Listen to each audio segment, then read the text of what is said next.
tuning in here in the States to every continent. Worldwide. You got your holy book, your references and documents, then hit your brother's sign, get it cracking if you're confident. Sign at the TV, it don't get no more reality. It's helping us stay mindful of the struggle in totality.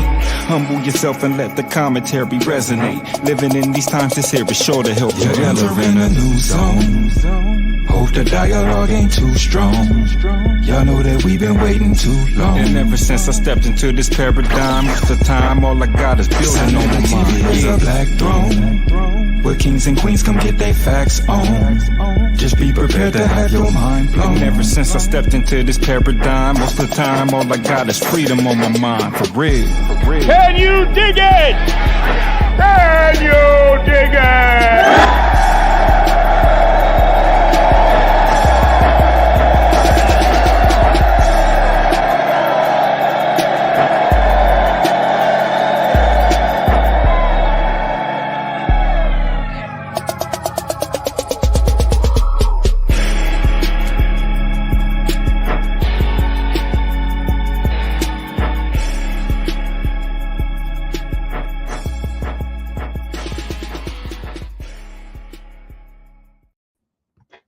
Peace to the family. Peace. Hope everybody is fine. I got the legendary, most sought after young scholar in the building, Cam G. Verse. What's good? What's good, fam? What's good? We almost ready to rock. Let's see who's in the building. Afro Nation, she is number one. Shout out to you, sister. How are you? We got some Magi's in here. Magi Archer in the building. Yeah, we got Sadiq A. That's Sadiq, man. He is a great mind himself, boy, Cavity Verse. So we're gonna get him to present. So you're gonna give him some motivation. We got Devon Blair in here. Peace, Devon. How are you doing today? Good to see you. Oh, we got Mutu 2.0, arrows up all day. Mutu's from Zimbabwe. He's from where? Zimbabwe. Oh boy, Africa is here, boy. We got Muhammad Salim. Peace to you. We got Black Lion Supreme. Oh, he got a bunch of arrows up. Arrows up in the building. Mahat is on, and Brother La is on. Right, shout out to Brother Allah. Hope he is doing well. Nathaniel Johnson, peace. He from B-More, peace. Cedric Spencer, peace to you. And my brother Born Dog, my number one mod. He is I love all my mods, but Born Dog is listen, he's my killer mod. He don't let nobody touch me. So hey, you're gonna be safe today, Candy First. Who else is on? From upstate to you, TV, peace to you. Upstate where? Upstate New York? Hopefully upstate New York. We got Common Side FX Best. That's King African James. Yeah, peace. King Scorpio. We got Yarak Taraj. That's my brother. He's here. Oh, Pan-African Designs and Apparel is here. Oh boy, you got a full house, Candy Verse. So let me just do this. I'm going to remove myself. I think I'm going to remove my.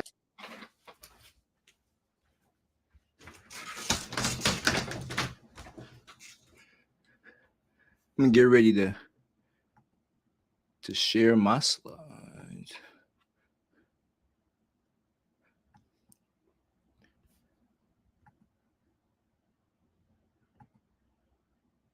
There it is. All right, we're finna talk about the genetic footprint of ancient Kemet. You know, I know this is a very, very pressing topic. A lot of people are wondering if there is any type of genetic affiliation, genetic relationship between the pharaonic civilization and the civilizations of contemporary West and Central Africa, right? The detractors would say that, no, that's impossible. That's impossible.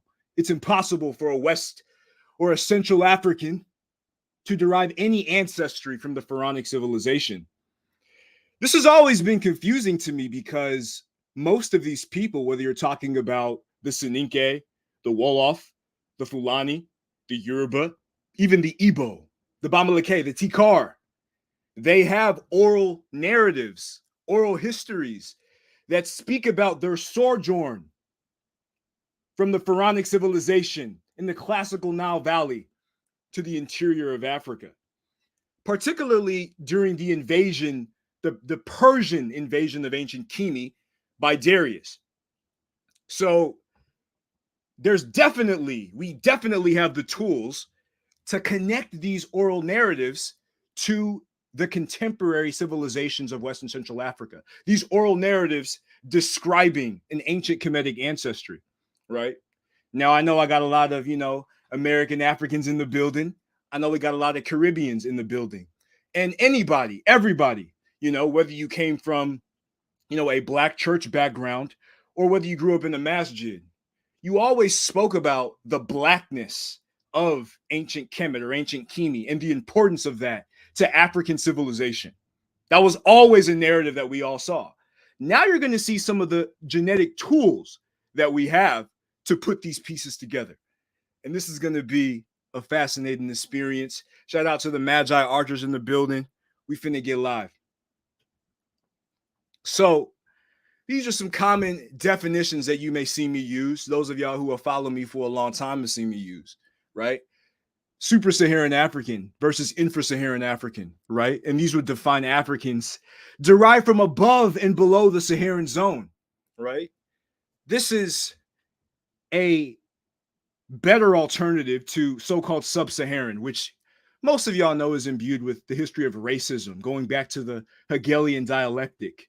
The idea that there's some Hamitic separation between North Africans who are allegedly white and so-called sub-Saharan or tropical Africans who would be classified as Black. We're going to get into that. Now, Kemet. What's Kemet? Kemet is the vocalization of modern Coptic for ancient Kemet, right? And we know the T was lost. This is something that's seen in many African languages that descend, from the pharaonic language like Coptic, Rem and Kemet, and languages that would be in the same language family, so-called Paleo-African or Negro-Egyptian, right? So Kemet is the way that it would be spoken in Coptic. Then you have the Happy River Basin. Happy is one of the indigenous names for the so-called Nile River. Nile would be the term in Greek or Arabic, right? Happy would be the original Metrem and Kemet term. So these are just some common definitions that you're going to see. So when we're talking about genetics, you have to understand when you're having a conversation about genetics. Genetics is not perfect. It's not a perfect science. Dr. Shamarka Keita actually said that it's the weakest in anthropology. It is one of the weakest. It tells you the least about history. So if you're using genetics, you have to to be ethical, you have to take its limitations in consideration, right? So PCA, principal component analysis, it's considered a gold standard in genome-wide studies for clustering individuals who share genetic ancestry. Genetic ancestry is going to be an important definition. And detecting population structure, right? The demand for large sample sizes in these genetic studies has led to the outsourcing of the analysis to direct-to-consumer, basically for-profit companies. And there are some concerns about the methodological transparency that comes from outsourcing analysis to these for-profit companies, right? So the PCA is facilitated by its parameter-free nature and its ability to yield results for any data set. There's no consensus on the number of principal components to analyze. That's K equals 1 versus K equals 7, etc. So there's a varied approach among researchers about how to use PCA. And PCA is also affected externally by many factors such as marker choice, sample selection, implementation details, making the replication of studies very difficult. So you got all types of different analyses, all types of different things, all types of different factors that will make you get different results that you can't duplicate. Anybody who studied science knows that within research, in order for a study to be affirmative, in order for a study to be esteemed, it has to be able to replicate. If it's not able to replicate, then it doesn't have the same level of value as something that could be seen in multiple instances, in multiple versions in areas of research. So this is one of the main problems of PCA. So there are also misusages of PCA when it comes to drawing historical conclusions, right? And you're going to see in a lot of instances, PCA is often used to try to separate Africa, to try to perpetuate the genetic version of the Berlin Conference, right? And Shamarka Keita spoke vigorously against this. He spoke against perpetuating the genetic version of the Berlin Conference, right? Genetics tells you the least about history. You have to have external corroboration, right? If you don't have external corroboration, you're going to get skewed results that you can't duplicate. Right? Shout out to Smash in the building, Magi Archer, Magi General in the building. For those of y'all who don't know, I first did this on Smash's show. So, give him a like and a subscribe. He's a true elder in this game. And we got a lot of love and respect for him. So big point. PCA cannot derive correct conclusions without prior knowledge, without prior input, without prior inferences. So when you see these different versions of analysis perpetuating the genetic version of the Berlin Conference, trying to use different genetic tools to divide and conquer African people, to separate us from our classical civilizations, they are coming from the prior knowledge. And without the prior knowledge, right, without the prior analysis, right, without the ideas, the different versions of research from our scholars like Sheikh Anta Diop, Theophilo Benga, Abubakar Musa Lam, right, the different scholars, Hamadi Bakum, who have connected the classical African civilizations with contemporary Africa in archaeology, in architecture, right, in pastoralism, in theology, in mathematics, in science, in engineering. Without these things, it's impossible for PCA to be correct. And PCA fails to perform well in simplistic settings, and it leads to contradictions and absurd conclusions. These points are very important because without a correct historical methodology, without external corroboration in different fields of knowledge, solely using principal component analysis, which represents the majority of genetic studies, is incorrect. It is not correct. It's impossible. It's impossible to be correct. And we giving Smash a first class view on his way to London, on his way to Europe to go conquer. That's how Magi Archers do. So y'all got to understand this. Anytime somebody try to run up with genetics, understand without the correct external historical corroboration is garbage. And we need that in order to have accurate, holistic analysis. So again, this is an example of it in action. This is an example of this in action. And for those of y'all who want the Cash App, it's $ Kamjiverse. Spread the collection plate around. If y'all, like this presentation, and y'all like what you're seeing. But again, this is an example of that in action. This is an example of that in action, right? Not all haplogroup predictors are created equal. An example of this is the NevGen haplogroup predictor is a lot less accurate than the with-Athy haplogroup predictor. And this is a study. This is a study on YSTR tools in Tanzania, basically trying to define how accurate different haplogroup predictors are, trying to judge them. And as you can see, the with-Athy in the yellow is a lot more accurate than the common prediction in the green. Or sorry, the NevGen prediction in the blue. The with-Athy in the yellow is closer to the common prediction in the green than the NevGen is in blue. You use NevGen and then Ramses the second, Ramasu the second is J. Ramasu the second is R, even though the majority of the Kemetic R came from Chad. But most researchers know that Ramasu the second is E1B1A, EM2, the so-called infrasaharan haplogroup. He's not J or R. He's connected to the Africans in the tropical zone, right? According to Shamarka Keita. So this is another example. If you have incorrect haplogroup prediction involved within the genetic study, right, the principal component analysis is going to be false. If you don't have the correct prior knowledge, the correct historical knowledge, archaeological knowledge, theological knowledge, right? If you don't have these things, linguistic knowledge, historical linguistic knowledge, shout out to Netter Neb and Dr. Obadeli Cambone. If you don't have these things prior, the PCA analysis will be incorrect. It will be incorrect. You need that in order to draw a correct conclusion.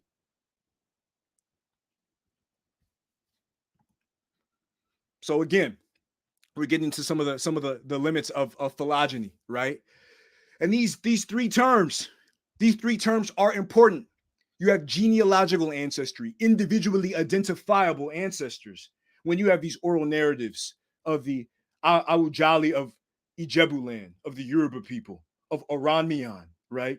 Of Sangam, of Ibrahim Bumbunjoya, of Okpani Okoronkwo, of the Igbo people, the Herero traditions, describing Dinga Sise's ancestors, the Tamba traditions of the Fulani people, all of these different oral narratives that speak about a pharaonic origin of contemporary African cultures. These are genealogically identifiable. Then you have genetic ancestry. These are abstract. They're abstract renderings of the inheritance of one's genes through these tools, right? And then genetic data. These are the genetic similarities in admixture studies. Now you got a limited chronological scope. There's a 10-generation barrier, right? So genetic tests can identify ancestors up to 10 generations. There's a lot of genealogical ancestors, right, that you will not inherit genetic ancestry from. So it could be possible that there are many different ancestors of African people, including ancient Kemetic ancestors. Just because you see a population that doesn't necessarily have identifiable Kemetic admixture or Northeast African admixture, especially during the Neolithic period of Northeast Africa, right, archaeologically defined. If you don't see that ancestry in contemporary West and Central Africans, that doesn't mean that it's not there. Because in most instances, prior to 300 years, you won't see the contributions from those ancestors. You won't, right? Now, you also have a lack of sampling among non-European populations, right? If you look at the chart onto the right, you see 80% ancestry category distribution of individuals, right? On the right. And for studies in general, it's 53%. So most studies are about European populations. Most samples are about European populations, right? And then you have biased classifications. The majority of the variation in Africa is unclassified. And there is more variation inside populations and outside populations. So if most of the genetic diversity of the human species, the Homo sapien sapien is an African species. The Homo sapien sapien is African. The Homo sapien sapien was developed on the African continent, particularly Eastern Africa and also Southern Africa. That's where the Homo sapien sapien came from. But the majority of the classified diversity of the Homo sapien sapien species is outside of Africa. It's in Europe. The most recessive population genetically, the newest population genetically. So there's biased classification. There's biased sampling that limits the accuracy of these tests, right? You have to take these things into consideration when you're looking at genetic data to be ethical. If you don't do this, you're unethical. And when you're dealing with African population, there is anti-African bias within these genetic studies and within this genetic field. And until you rectify that, you're not giving the people accurate information. You're con art. It's con artistry. You have to be honest with Black people when presenting this data. That's super important. So again, we're going to go over to the limits of the molecular clock, changing generation times, different population sizes, species-specific differences. Homo neanderthalensis and Homo sapien sapien isn't necessarily the same species. You got functional changes in the proteins, changes in the intensity of natural selection, and again, Bayesian inferences as applied within genetic studies. They assign probabilities to statements. They conceive probabilities as subjectives, and they invoke probabilities in the absence of randomness. So that's coming from Mario Bunge, his article in the International Review of Victimology is Bayesianism science or pseudoscience. So he's basically saying that Bayesianism isn't perfect, isn't the most scientific approach to use, apodictically or without reasonable doubt, because there could be priors, posteriors, other possibilities of the data set that you're not necessarily considering in the most scientific matter. There's subjectivity within it. So now we're going to get into the fallacies of the Abusir-Malek studies. The idea that Abusir study, the ancient mummy study, proved that the populations of ancient Kemet were so-called white Arab. I know a lot of y'all out there, you don't want the pharaohs to be black. You don't want the pharaoh to be associated with a black man. You don't want the queens, Amos Nefertari, to be associated with black women. You don't want Nefertari to be a black woman, right? You don't want Hatshepsut, Queen Hatshepsut, to be a black woman. You have hatred against black people. So you want to weaponize these genetic studies against black people. You want to remove black people from our ancient history of classical African civilizations, ancient Kemetic, ancient Pharaonic civilizations. Well, you're going to be sad today, because we're about to dust y'all off the scene. We about to clean y'all out of this. Y'all ain't got the juice. They ain't got no sources. Ngozi's running, Gula's running. I don't even see a pseudo killer in the building. I don't see any of the detractors in the building. They running. They don't have any sources. They don't have any sources, bro. They literally don't have any sources. We got sources on top of sources, right? And we finna get into this Abusir-Malek study. The samples are from one Sepot, one administrative district in northern Kemet, representing 2.4% of all Sepots. If you want to have a study, give me the majority. Give me the majority of the gnomes. If you want to have a study that's supposed to dictate the genetic ancestry of the majority of the population, give me the majority of the gnomes. And the mummies represent a foreign West Asian population in ancient Kemet. And even Dr. Vanessa Davies, a white female Egyptologist, admitted that. They know who they were. They were foreigners. They were immigrants in ancient Kemet. They were not the indigenous population. And the timeline is not representative of ancient Rem and Kemet history. 3,000 years is missing. The pre-dynastic, early dynastic, Old Kingdom, and the Middle Kingdom. And they cannot be convincingly said to represent true breeding populations or those that truly integrate historical information. And the authors use Bayesian reconstruction that we done just discussed of population size changes through time with beasts, for which there is a general discrepancy between the marginal prior and the original prior distribution. We just discussed that on the previous slide. And this is from Philip Gordine and Dr. Shamarka Keita, right? The available information on the comparison between original and marginal priors and on prior and posterior distribution does not consider population substructure.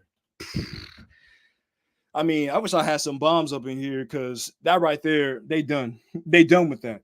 And we ain't even finished. We ain't even finished with some of the limitations of the Abusir-Malek study. So you got sex bias sampling, mtDNA. It's a sex chromosome. That's mom, mother's, mother, big mama, big mama's big mama. It cannot recover population demography of the whole country unless the sample size is large enough. They only had like 3 bodies, 3 full bodies, 3 fully recovered genomes. They only had 3. So you're saying, the whole population off of 3 full bodies that we know are foreigners. We know that they were foreigners. They were immigrants. They was immigrants. We know that. We've been known that. That's why Vanessa Davies was all like, Vanessa Davies was all like,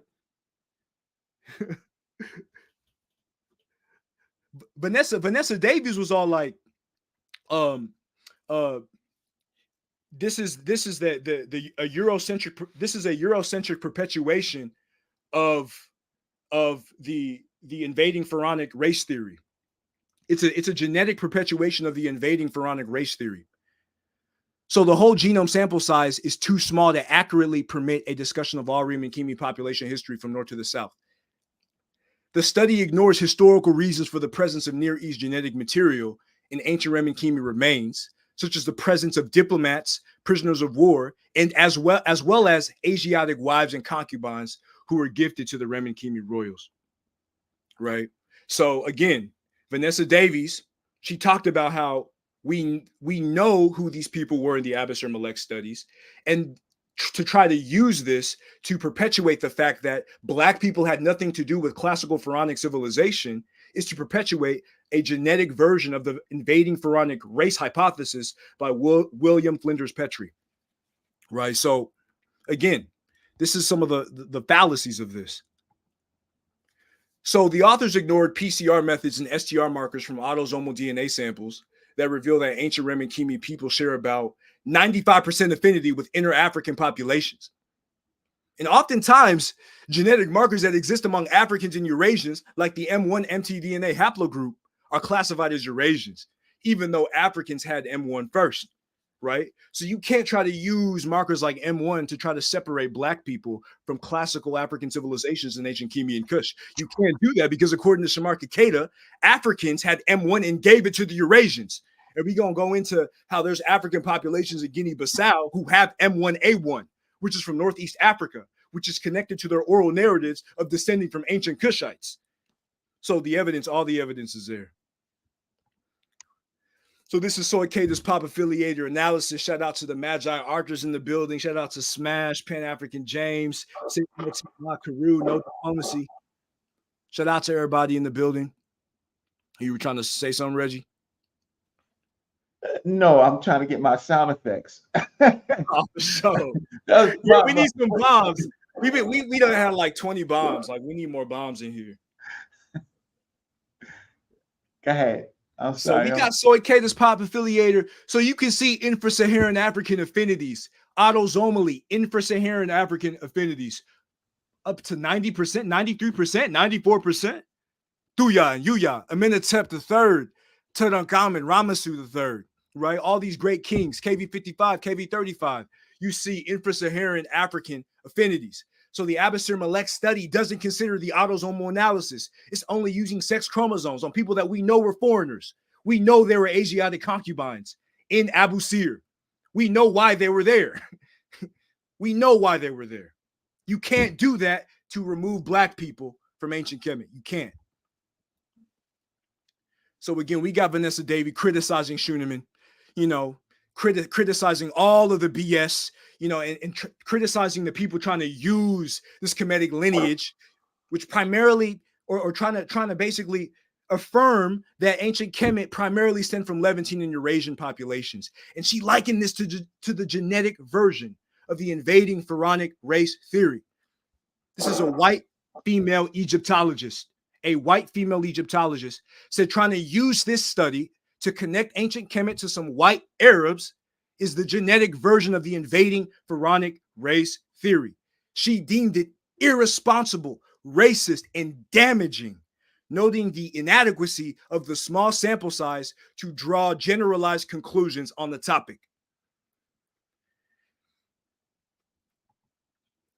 And now you have another white female Egyptologist, Dr. Angela Stein, right? And she affirms that Takabuti being reported, and Takabuti is an ancient Kemetic woman that they found, being reported as H4A and more European than African is part of a racist and conservative legacy of making ancient Kemet a white civilization.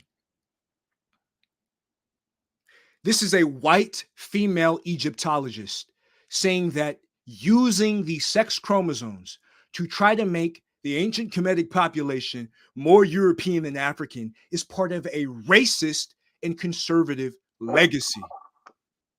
The European scholars who reported on this completely ignored the context of migrations and the presence of Eurasian immigrants in Northeast Africa during the late period. Every anthropologist, archaeologist, biologist who studied Northeast Africa, linguists who study the aerial diffusion of Semitic languages into Remen-Kemi, they know that there were immigrants and migrants during the late period, right? So you can't use that. And the head curator right, of the museum that housed Takabuti confirmed in response that Takabuti's ancestors may not have always lived in ancient Kemet. So she's confirming that the idea that there's some European or Eurasian populations and the idea that these ancient or these modern white Arabs, the white Arab in Egypt is the same as the ancient Remen Kemet is BS, is completely BS. Using these sex chromosomes to try to prove that is BS. You have to have a holistic perspective. You have to have a holistic perspective. Again, let's look at Mota Man mistake from Professor Edwin Callaway, right? His analysis of genetic study on the Mota Man 4,500 years ago reveals calculation errors that invalidate the assumption of massive Eurasian ancestry on the continent. Mota Man was originally thought to have harbored some Neanderthal ancestry, but according to Professor Edwin Callaway, he was not found to harbor any Neanderthal ancestry.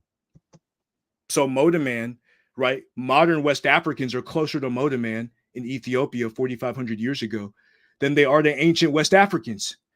For all y'all who try to say, oh, West Africa has nothing to do with East Africa. That's BS. Modern West Africans are closer to this Ari boy from Ethiopia, this Ari boy that you see in the picture. You know, look at them peppercorn, that peppercorn hair and that beautiful black skin. Modern West Africans are closer to Mota Man 4,500 years ago than they are to ancient West Africans like the Shumlaka culture, right? And this is one of the key pieces of data that connects West Africans to recent migrations from the Happy River Basin, right? So it's important to understand that, these genetic mistakes are imbued with errors, right? And you can't use haplogroup mutations to determine the human race. Pan-African James is spot on in the chat. You can't do that. So we got to be persistent, right? We got to be persistent. And this is an attempt by Dobon to assert the existence of a Coptic component. Dr. Dobon et al. Asserts that an admixture plot of various African populations reveals a Coptic component at K = 4. And as we discussed previously, researchers do not agree. They absolutely do not agree on the specific number of the K factor to use within PCA studies. Right now, this scholar used K = 4 to be indicative of Egyptian ancestry without Arabic influence. And if this is to be connected to the ancient Kemetic population, you got the Beja, the Ethiopians, the Nuba people, the Fulani, Darfurians, Maasai, and Luya, who also have this ancestry. So even if you wanted to say that the Coptic component is indicative of ancestry from ancient Kemet, according to Dr. Dobon's study, K = 4, that dark green marker, you're going to see that in all these African populations. So right off the bat, we can prove a genetic filiation between the Kemetic, the Pharaonic civilization, and contemporary Africans, contemporary West and Central African populations. So yeah, and they do play games. They hella play games on purpose to try to separate these African populations.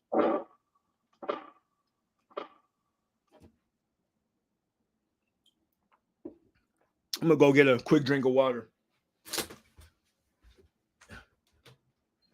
That's right, y'all. Camdyverse is getting it in. So our opposition, when was the last time you seen a real presentation by any one of the opposition? A slide per slide with facts, right? Disputing anything that we say? No, you haven't seen it in about 2 or 3 months. They don't present more anymore. What they do is reaction videos. And now they're bringing on experts that disagree with what they say. They have to kind of push the experts to say anything that they want to say. They have run out of steam, right? They have jumped off the cliff. Kemet stay winning, and we got the legendary Camdyverse getting it in with genetics. You won't see any opposition slides from any of them. They don't do PowerPoint presentations no more.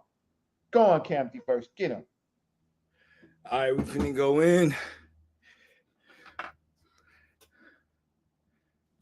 So this is another funny error. This is another, place where they trip up. And they ain't never going to come because they don't have any sources. They don't have any sources to combat this. They're reactionary. All they do is react. They don't want black people to have autonomy. They don't want black people to have self-determination. They don't want black people to have confidence. They don't want black people to connect themselves to the pharaonic civilization. They don't want black people to say that we invented engineering and we invented science and we invented mathematics and we invented architecture and archaeology and linguistics. They don't want to connect black people to any type of greatness. So that's why, they're gone. They running. So when you look at this study, from Haber et al., you see a Near Eastern genetic study that revealed genomic similarity between ancient Lebanese and ancient Egyptian populations. But there's a problem. That population was based upon JK2AA8, a sample which is estimated to live around 97 to 2 BC. The part where we done been known that it was West Eurasian immigrants, West Eurasian invaders who came in to Northeast Africa. So to try to connect these modern Lebanese populations to ancient Abusir is invalid. And if you want to use that to try to promote that, the ancient Kemetic population was white Arab, was, Eurasian and not indigenous African, that's invalid. That's absolutely invalid.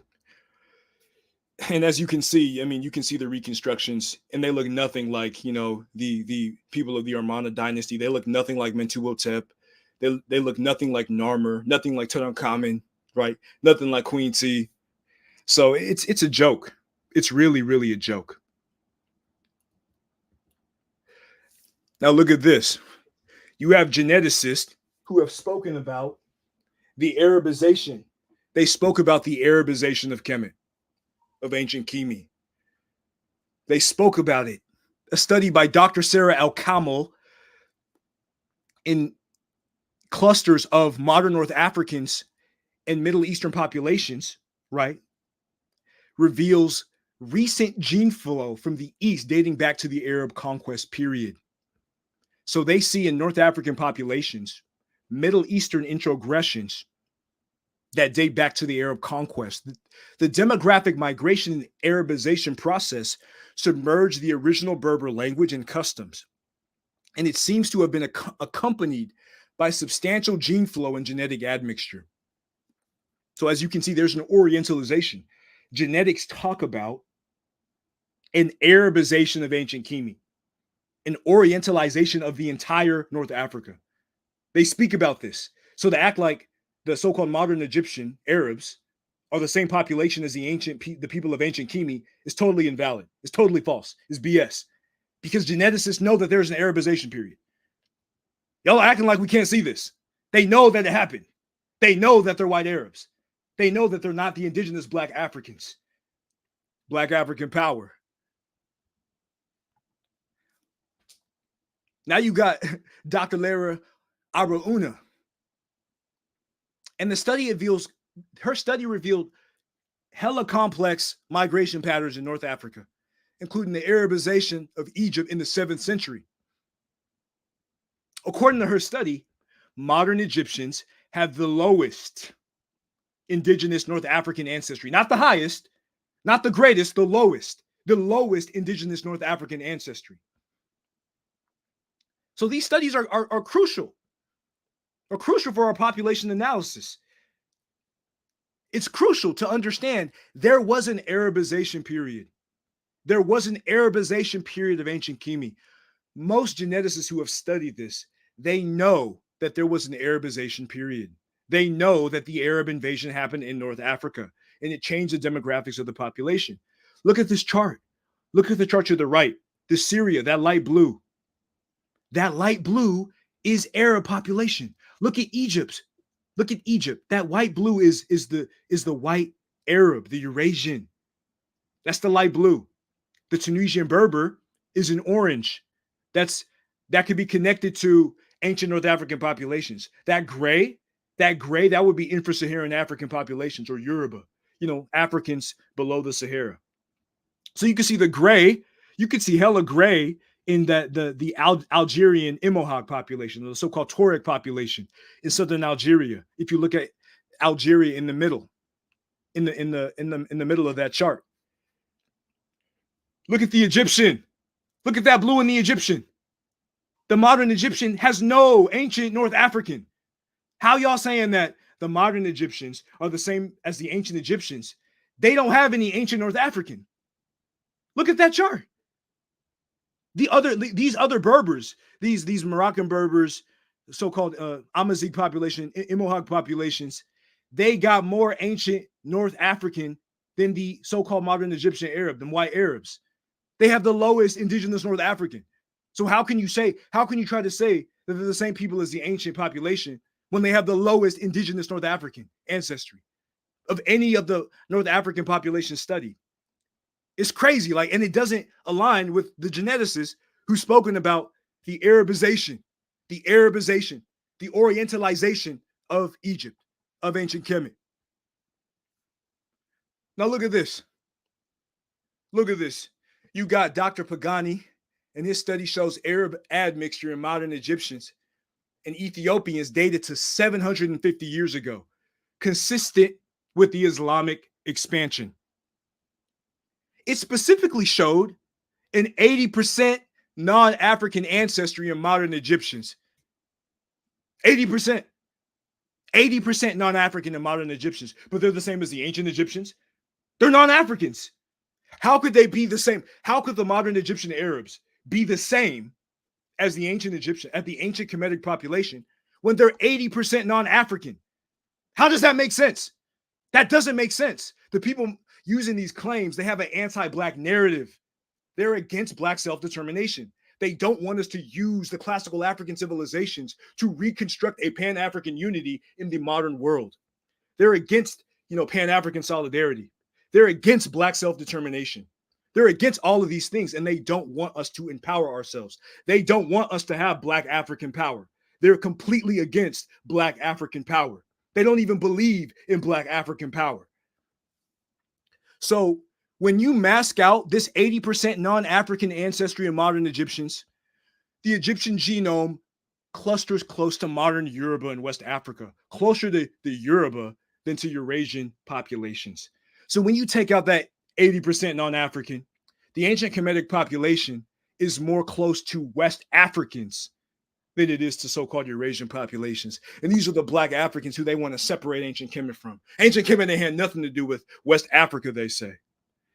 But when you look at the genetics, the material culture, the linguistics, ancient Kemet is more akin linguistically to the Chadic populations like the Hausa and Chad than it is to so-called Semitic and even the Amazigh language in North Africa.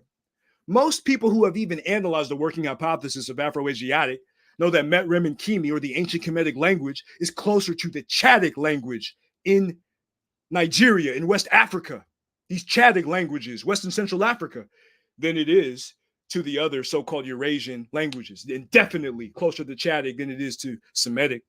Hold on, Camdiverse, take a drink of water.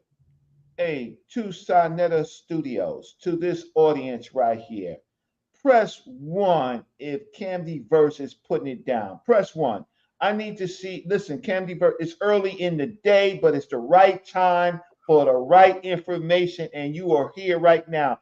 Put a 1 in the chat if Camdiverse is laying it down. I mean, just 15 minutes of Camdiverse is more than the opposition has ever given with sources. Everything that Camdiverse has said is sourced, right? Now what you have is the opposition, is you have 5-second sound bites that don't say nothing, right?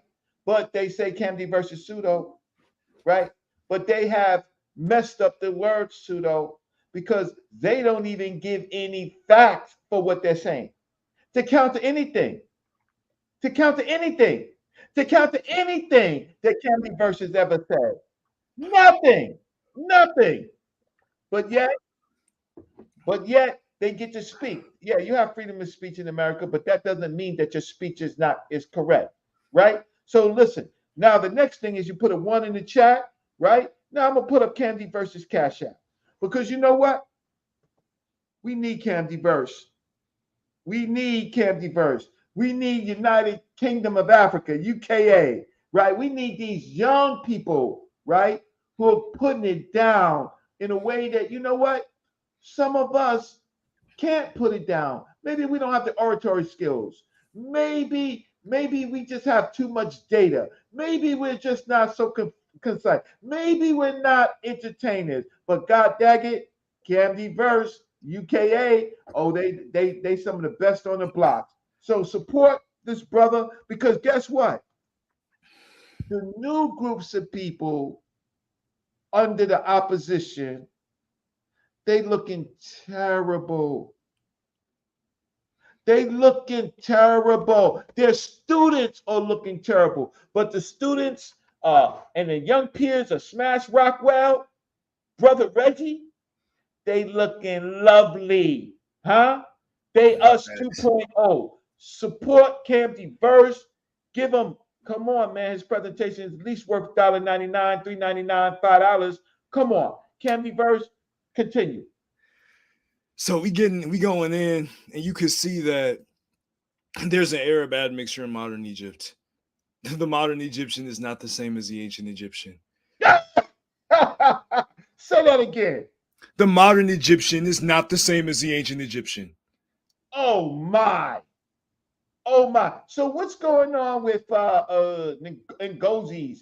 How does Ngozi get his data that the modern Egyptians are the same as the current Egyptians? How does he get that? I mean, he's working from a bad prior. If you come into the conversation trying to say that black people have nothing to do with the pharaohs, and by black people, so the so-called West African, that's a bad prior because it's not based upon accurate data. So all of the genetic analysis that he tries to look for will be false. Absolutely. We on the lookout for the Mediterranean. All Mediterraneans report to the show. We're on the lookout. We're calling you out. Come with your data. Come with your data, because the data is out there. We already analyzed the data. Shoot them down, Camden Verse. Shoot them down. So again, we getting in. You know that the modern Egyptian is 80% non-African. Take that out. They're closer to the Yoruba. To my Yoruba. Bawoni. To my Yoruba out there. To my Adulawa out there.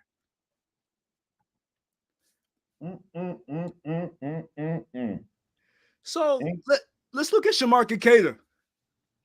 Let's look at this beautiful, Sudanese, this black Beja man. And that's from the 19th century. That's the 1800s. So Shamarka Keita, he connects the presence of EM35 in Kemet to Pleistocene migrations. Pleistocene is before 11,000 years ago. Migrations northwards. And he associates EM2 in ancient Kemi in figures like Ramasu III of the 20th dynasty with inner African Happy River Basin populations, suggesting their role in the origin of the first pastoral cultures on the continent. So when he looks at EM35 and EM2, when Dr. Shamarka Keita looks at it, he don't connect that to the white Arab. He don't connect that to these Western Eurasians. He doesn't use that to disconnect the so-called West African from ancient Kemet. He's associating this to Pleistocene migrations northward, up into the Delta. And even if you look at the geophysics, the Delta wasn't even inhabitable, during the early periods of the pre-dynastic culture, right? Especially if you go back to the Opkian, right? The waters receded, and then the inner African populations were able to migrate northward and settle in the Delta. Most of the settlements start south and they go north. They ain't coming from Eurasia. Facts. How can you dispute that? Facts. It's impossible. It's impossible because the Nile flows down. It flows from the Great Lakes down. The elevation is higher to lower. It's easier to go from the south to the north.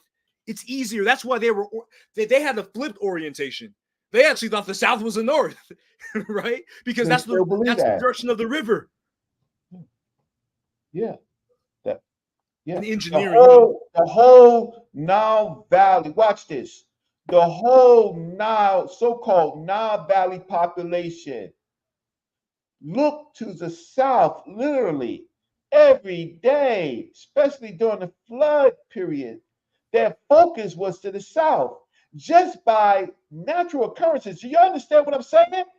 That these people look to the south Because the South came to flood. The South came to people. The South came to culture. Do you understand what I'm saying? They literally look to the South every day. I'll give myself a bomb for that. I'm gonna give myself a bomb for that.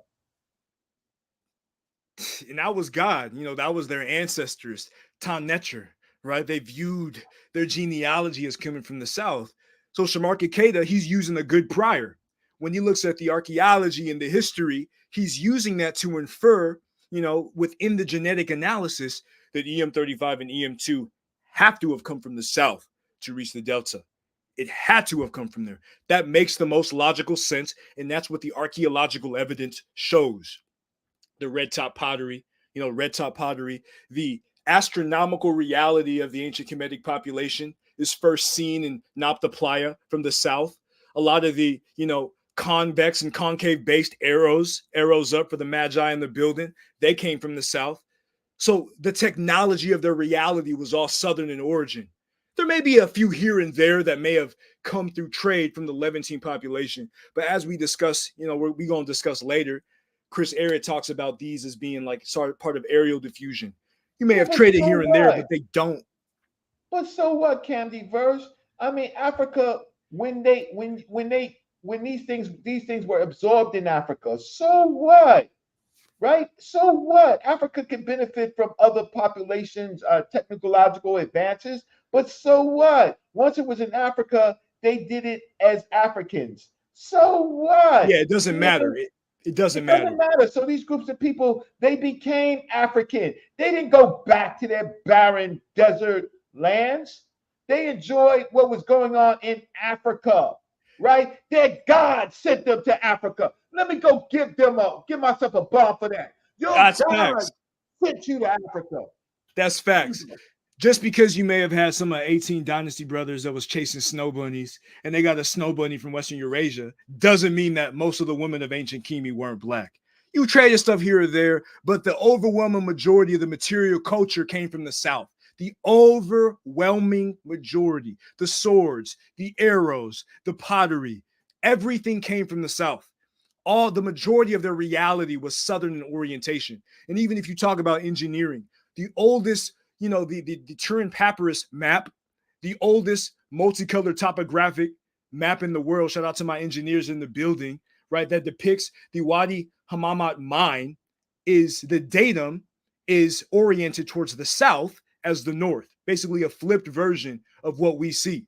And that proves even in the engineering reality, even in the blueprints that our ancient Kemetic ancestors created, the datum was oriented towards the south. So, it doesn't, as, Baba Reggie said, it don't matter. It don't matter at all. They didn't build their stuff. None of the stuff that they got from Africa, right? The stuff that they got from Africa, where's that same stuff in their places? It's limited. And depending on the proximity to Africa is where you're going to see more African culture, African archaeology, African language in proximity to Africa. But as you go further out of Africa, you see less. What did they do? What did they build? Nothing.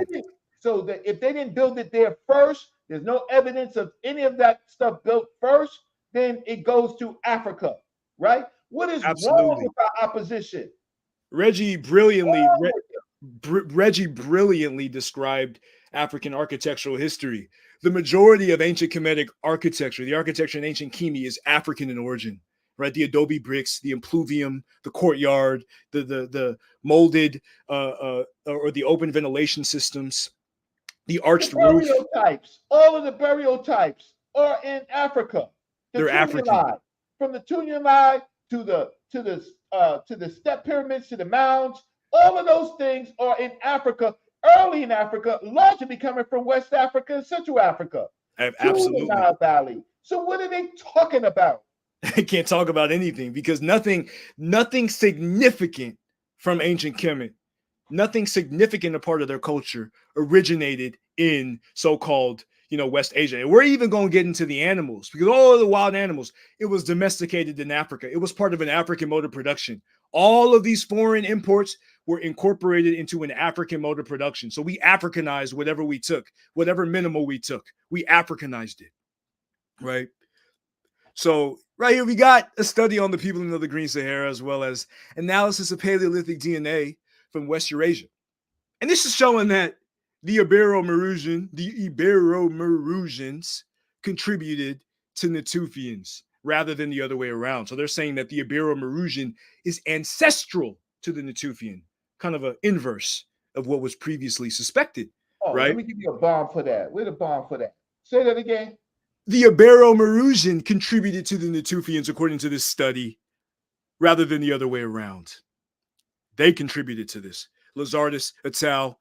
And then we got Dadanazio et al. Talking about, the echoes of the last Green Sahara. So what can also be seen. Say again? Camden, they messing it up. They think that the Ibero-Maurusians were not African. They think that Ibero-Maurusians come from Spain or something like that, right? That they're Neanderthals, because they inserted this word called Ibero-Maurusian, right, to be a smokescreen. Absolutely right. And Dr. Kevin McDonald at Cambridge said exactly what Reggie is saying right now when he said that Ibero-Maurusian is a false term, because Iberia had nothing to do with that. It was more so the Iranian culture. That's the term that he likes to use based upon a city in Algeria, the Iranian culture of Oran, right? So Reggie, again, is 100% correct. So from this study, you see the Ibero-Maurusian as a ancient North African, and 30% of the Fulani is from this ancient North African genome. And 13% of these West Africans is from this ancient North African. For all y'all who trying to say that modern West Africans have nothing to do with ancient North Africa, 13%, according to this study, 13% of the Yoruba, West African, 13% of the Yoruba is this ancient North African culture. 30% of the Fulani, West African, the Fulani are West African. 30% of their DNA is from this ancient North African culture. So the analysis proves that assumption completely false, completely 100% false. And look at this Wudabi Fulani man. This is a West African man right here, representative. And you may say some of the features in modern West Africa came from ancient North Africa, right? And most of the scholars assume, that it was the Nile Valley as well as these ancient North Africans that peopled the Green Sahara. So now we got, so you see this beautiful Amazigh girl from Egypt, right? And she's a Berber population. So when we talk about in genetic analysis, we use clines, we use distributions. We don't necessarily use race per se, but we talk about clines. And you can find Black African origins of these modern African populations by using clines. And this study is showing that. The word Camdiverse. They didn't start using the word clines and populations until we started talking about clines and populations. Go look it up. They use racial concepts, racial words, but they don't use the anthropological terms that they act like they know. They don't know those terms. So when you do clines and populations, right, then you get to a whole nother dimension of understanding Africa without using the European racialized terms. We're not using the racialized terms. We're using climes and populations. They're using the racial classification terms and the fake nomenclature like the Ibero-Maurusian, right? They push that down our throat. It's just like Pan-African James said, it's just a naming convention. Yep. By Europeans. Yep, it's a Eurocentric, that's why Afrocentric scholars are important. They've been running around the world trying to get a white Egyptologist to say that Kemet doesn't mean black people. And all of the ones, even though they're not, this isn't their research question, they look at the evidence and like, yeah, it means black people. It means that black, they call themselves black. And African populations, even Dr. Obadeli Cambone said that in Africa, blackness is associated with purity, with fertility, with greatness, with power, with completeness. So the conventions that we use in classical Africa match the conventions in contemporary Africa. That's why African-centered scholars who understand African culture are important in these conversations. Shout out to Dr. Solange Ashby, Salim Faraji, Dr. Jahi Issa, and and all the many scholars part of the Ethiopian, Leo Hansberry school of archaeology and chematology and nubiology. Dr. Salim Faraji, Dr. Joseph Ben Levi. These are people that we know. They don't know these people. They don't know these people. They don't know these people. They don't know. They meet these people. These people come on as their experts, and the experts tell them the things that they don't want to hear. But they don't have the breadth of research to really understand. So all of those little expert things are do-overs because the people who are interviewing, they don't know the subject that they're talking about, right? You can't talk about the Nile Valley or the so-called Tawi civilization and don't know the Meta Necha. I mean, who does that? That's crazy. Who does that? I mean, talking to an expert over one word with one word, right, out of context. Who does that? It's insane. Nobody professional would ever do that. Nobody professional. So like, you can see, look at this. You can find Black African clines within the modern population. That doesn't mean that the modern Egyptians are the ancient Egyptians. There are vestiges, there are clines from the ancient population. So there's a cline that goes from north to south. If you're in the south, like if you're in Thebes and Nubia, right? If you're in that area, you're going to find so-called Egyptian that look like Sudanese populations, right? But these are Black populations. These are from the ancient Tawi culture, right? And you also in the Siwa Oasis, you find a high frequency of M1 LOA1, L3I, L4, and L4B2, which shows that they're more closely related to these infra-Saharan Africans and Eurasians. And then you see a study on Jehudi, which shows that his maternal lineage was U5, B2, B5. And this was linked to Berber, Fulani, and Senegambian populations such as the Papel. So you got a West African population that's linked to Jehudi through his maternal lineage. After this Camden verse, if they don't do blow by blow on your presentation, they're not worth listening to. If they don't dispute anything, right, that you say, they're not. Everybody, all eyes is on Camden verse. Do you understand what I'm saying? Because now Camden verse is coming on our platforms, right? Off of his platforms onto our platforms by invitation, right? And we're saying to the opposition, stop the little K through 5 talk. You don't like Camden verse, you dispute his sources. I dare you. I dare you to dispute Camden verse's sources.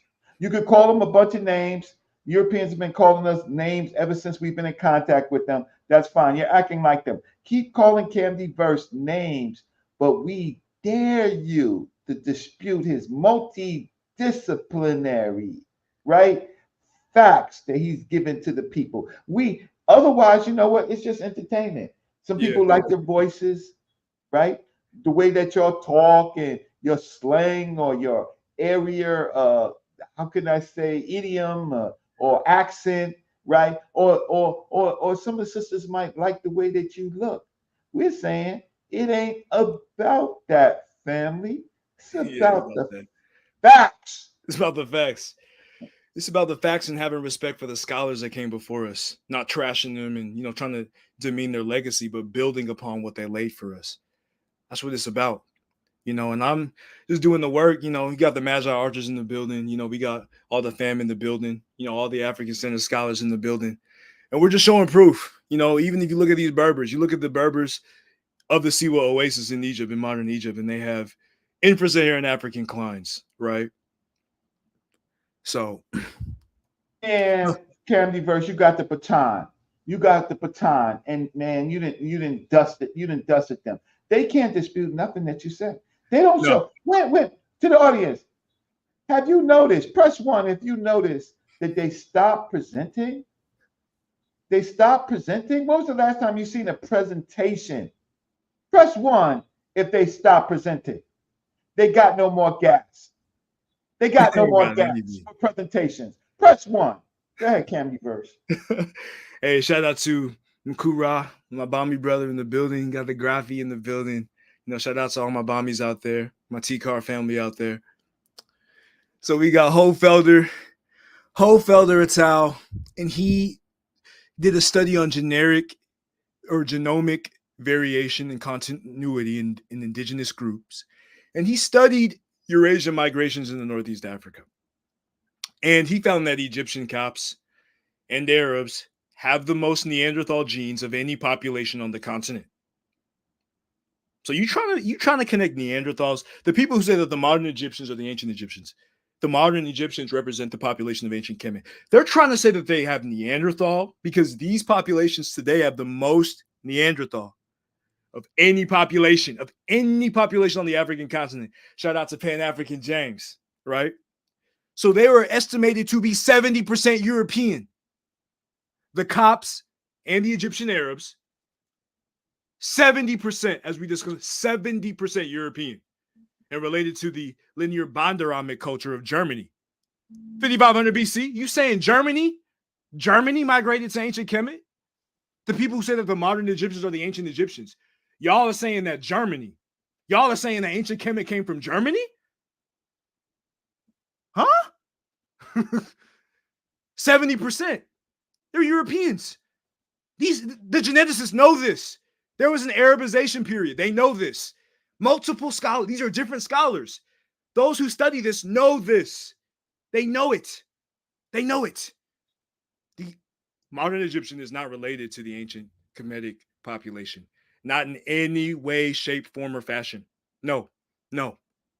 There's some clines, some vestiges, but overall, these are white, Arab, Eurasian migrants and invaders. They are not the indigenous Kemetic population. Yeah, and there's a lot of admixture with them.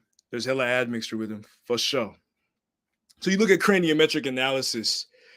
Craniometric analysis shows that the Kerma population is more closely related to the founders of dynastic Kemet than the populations of the late period who experienced mixing with Mediterranean populations. So wait, hold up, Candy Verse. So watch this. So the Nahisi populations, right, are more diverse in populations, right? Yeah. Than the North African populations. The North African populations are not as diverse in populations. What does that tell you? Do you understand what I'm saying? Yeah, well, it tells me that the Nahisi is an ancestral population or a parent population to the other groups. Right. And that the North African populations, they slowly have only limited amount of clines and populations that they're associated with, right?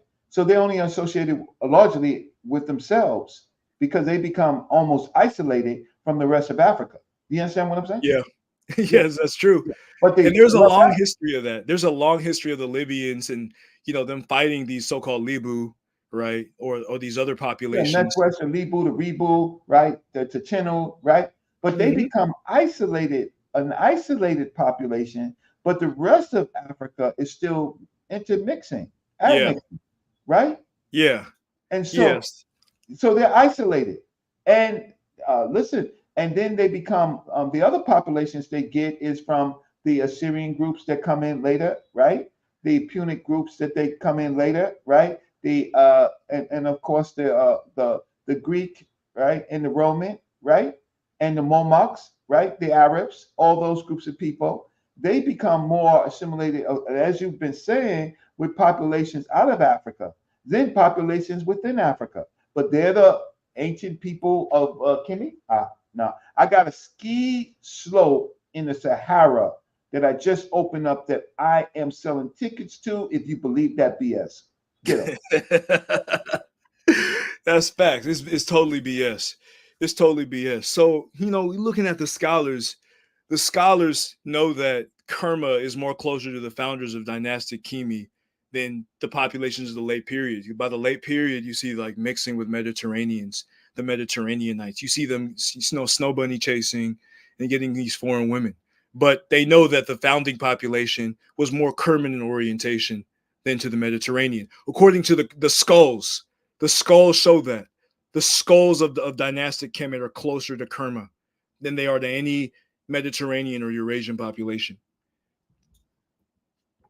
And people don't know that the Africans from the Nile, they didn't sell their daughters to political marriages. They didn't. They didn't. But the Eurasian population sold their daughters, right, for marriage, right? Get that. Africans didn't sell their daughters for marriages to outsiders, right? The outsiders sold their daughters for marriage. Absolutely. Absolutely. That, and because we respected Black women, we respected our mothers, our sisters. Our culture was very, very, affirming to Black women, whereas the Eurasian was oppressive to Black women, to white women, to all women. They didn't really value women the same way that we did. So we got this study, and again, where are we at right now? We go 1, 2, 3, 4, 5, 6, 7, 8, 9. So we have about 9 studies so far that show that there was an Arabization period. 9 different scholars, 9 different geneticists, 9 different genetic analyses so far that shows that there was an Arabization. This is the 9th one, Mani et al. Mani et al. Reveals that the genomic profile of modern Egyptians is not identical to the ancient Egyptians. This is a geneticist saying this. And they have ancestry from recent Eurasian migrations. All of the geneticists know that there was an Arabization period. There was an Orientalization period that's changed the shape of the population. They know this. Stop acting like these white Arabs are the same people as ancient Kemet. It's false. It's completely BS. It's 100% BS. 100% false. So according to Dr. Shamarki Keita, cosmopolitan northern Egypt is less likely to have a population representative of the core indigenous population of the most ancient times. So you can't pull somebody from Cairo and act like that was the population of ancient Kemet. These people have been all types of Eurasians and Arab, white Arabs and all types of different, incursions into the population. It's not the same as the ancient population. Dr. Shamarki Keita is basically saying you got to go to the south, you got to go to Kerma, you got to go to so-called Nubia, you got to go to Sudan in order to have a population representative of the core indigenous population. And look at Mentuhotep. Mentuhotep shows that. Mentuhotep kind of looked like Burna Boy up there. He kind of looked like a little bit like 50 Cent up there.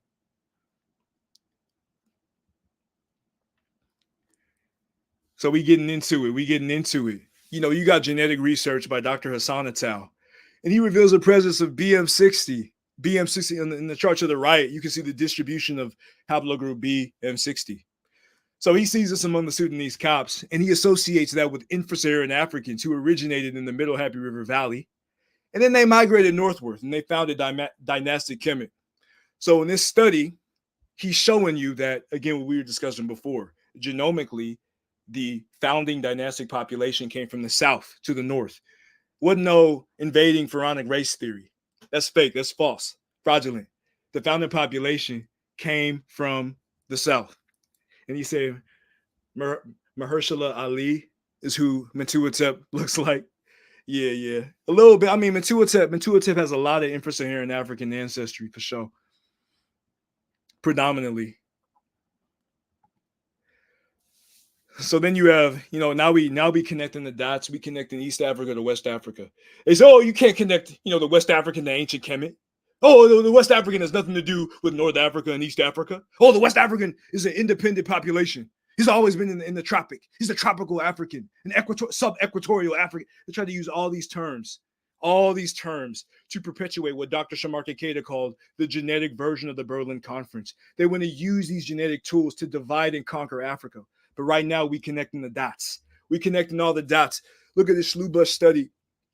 And it discovered a two-way migration spanning from 3 to 1,000 years ago, connecting the West African populations with the Happy River Basin across the Sahel belt. So you can see these agro-pastoral migration routes, and you have Happy River Basin populations and West African populations exchanging genetic material, from 3,000 to 1,000 years ago. You see all that. Yeah, wait, hold up, Camdyverse. Where can we get this map from? Where is this? The source? The source is Tales of Human Migration, Admixture, and Selection in Africa in the Annual Review of Genomics and Human Genetics, 19. Man, our audience is sleeping. Look at what we just said. You see, there's more diversity in the southern part of Africa than the northern part of Africa, right? And yet they Yep. migrate down to the southern part of Africa, and the southern migrates up to the northern population. But there's much more. Can't you see it, people? There's much more diversity in the southern parts than it is in the northern parts. Can't you see that? Don't you Yeah. understand it? Don't go for the okey doke of Western scholars, and don't go for the okey doke of our opposition. They literally run out of steam. They literally run out of steam. They're not presenting anymore. That's how you know that we have won. And not only have we won, we have buried them, dug them up, laid them to rot. You know what? And just throw them in the well. They don't have no more presentations. Nope. Ain't got Right? nothing. And Camp versus just getting started. All right. Right? Yeah, I am. And I don't want to, this map right here actually proves a lot of our points. You see these Levantine farmers, the Levantine farmers that they say, oh, these are the founders of dynastic Kemet. No, absolutely not. 3,000 years ago, those Levantine farmers primarily went into the so-called Semitic speakers of Ethiopia. That 3,000 years, that brown right there. So 3,000 years ago, the Levantine farmer, they went to the so-called Semitic, the Amharic people. And even the majority of their ancestry is infra-Saharan African. That 15 to 10,000 BP in the top, that's the back migration that many scholars connect to the ancestral North African, who have the so-called U5 haplogroup in the H1, but those are still black people. Those are not non-black people. You saw the Siwa Oasis Amazigh girl. You saw these Imohag populations. These are black North African populations, right? And that's that 15 to 10,000 years ago. This is what informs the so-called Iranian culture or the early Neolithic Moroccan culture. Then you have the 1,000 years before present. That's the Arabization period. That's the Arabization period that all these geneticists were talking about. Then you got that 3 to 1,000. Obviously, that's the lighter bond complex, in the Sudan and the Khartoumian complex, Khartoumian, industries that migrated over the concave, matted pottery, the different headrest and agricultural tools, right? So we can see from this map, in Slubush, that there was definitely a bidirectional migration from West Africa to the Happy River Basin, from 3 to 1,000 years ago. You could obviously see it. And again, you got an Arabization period 1,000 years ago. And this is, what would that be? 10? What is that? Yeah, that's 10. That's the 10th one, the 10th source who discussed the Arabization of ancient Kemet. Now you have Sahelian populations on both sides and unified. West African Sahelian populations are unified with East African Sahelian populations by the spermatogenesis gene, on chromosome 12, the hair follicle differentiation gene on chromosome 17, right? And then you have the cell surface protein gene, or the PIG gene. And you can see, on the top, you have mtDNA frequencies and yDNA frequencies that connect Sahelian populations on both sides of Africa, East and the West part of Africa. So the geneticists know that there is a deep linkage from the West to the East. The West African is not separate from ancient Kemet. The West African is not separate from these ancient Northeast African populations at all. It's a lie. All y'all trying to claim that is a lie. The autosomal analysis proves that false. All these genes prove that false. It's a lie. It's BS. They don't have any source to confirm this. Candy Burst, hold on. Candy Burst, you might be doing too much. See, this is a learning channel, right? And you already showed about 12, 14 intensive slides. I'm not even halfway done. Hard to get, huh? Say what? I'm not even halfway done. Oh, no. Now it's scary. So you might have to come back for part 2, Camtyverse. And so I may have to open up the lines because we're at this point, right, of this is overwhelming. This is just overwhelming. If you ask the average person on the chat, right, they're comatose in a good way, right? Because connecting all of this material takes great research. And we've had opposition over the last 3 years, at least on these subjects about Africa and the usage of Black, right? Yeah. One thing that we know this is Africa and not the usage of these terms for the North Africans, right? Because not that North Africa is not great. It's great among itself. I have no problem with North Africa. I really don't. I have problems with scholars misinterpreting North Africa, right? I have problems with scholars marginalizing the rest of Africa, as the rest of Africa whose skin tones are darker. I don't like to play the skin tone game, but skin color does not necessarily have anything to do with brain power. It doesn't have to necessarily, right? But what the brain power comes from the culture, right? The admixture, the technology. That's where it comes from. It's not the skin color per se, right? You could put anybody in the classroom. That's not the point. But the point is that the cognitive and neural abilities of humanity started in the South, continued in the South, and went out of Africa to the rest of the world. The rest of the world hates the fact that the evidence is that it all started in Africa. And the Nile Valley, which is a Greek word, by the way. The Nile is a Greek word. Egypt is a Greek word. There was no goddamn Egyptians, Cam Diverse. No. There was no damn Egyptians.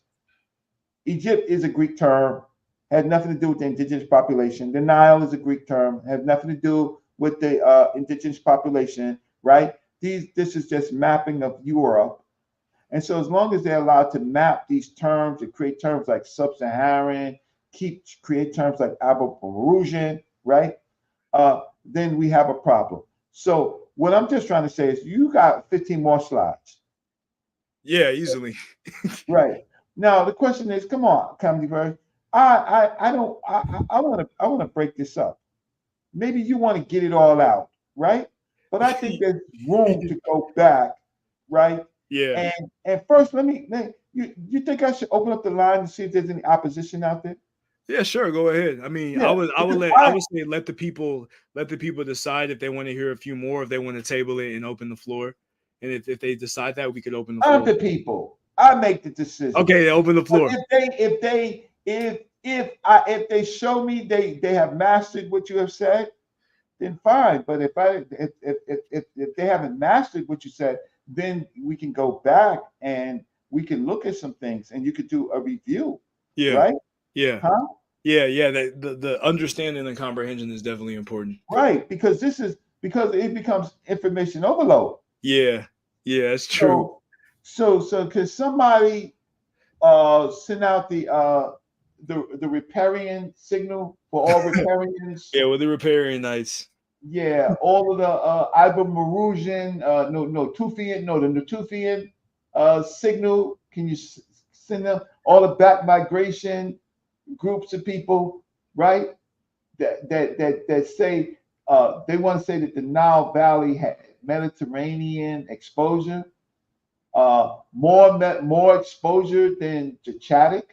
Yeah, that's crazy. The Chadic. See, that's how people know if they understand what you're talking about, because you can talk about the populations. Now you're all the way down here to South and East Africa with lactose markers. Yeah, lactase persistence. Well, that's too far.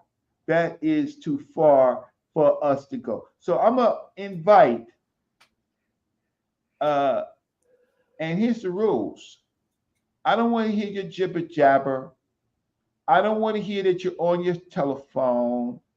I don't want to hear that you don't know how to use StreamYard with your telephone or your cell phone. I want to see your sources. If you ain't got no, I don't want to hear you talk.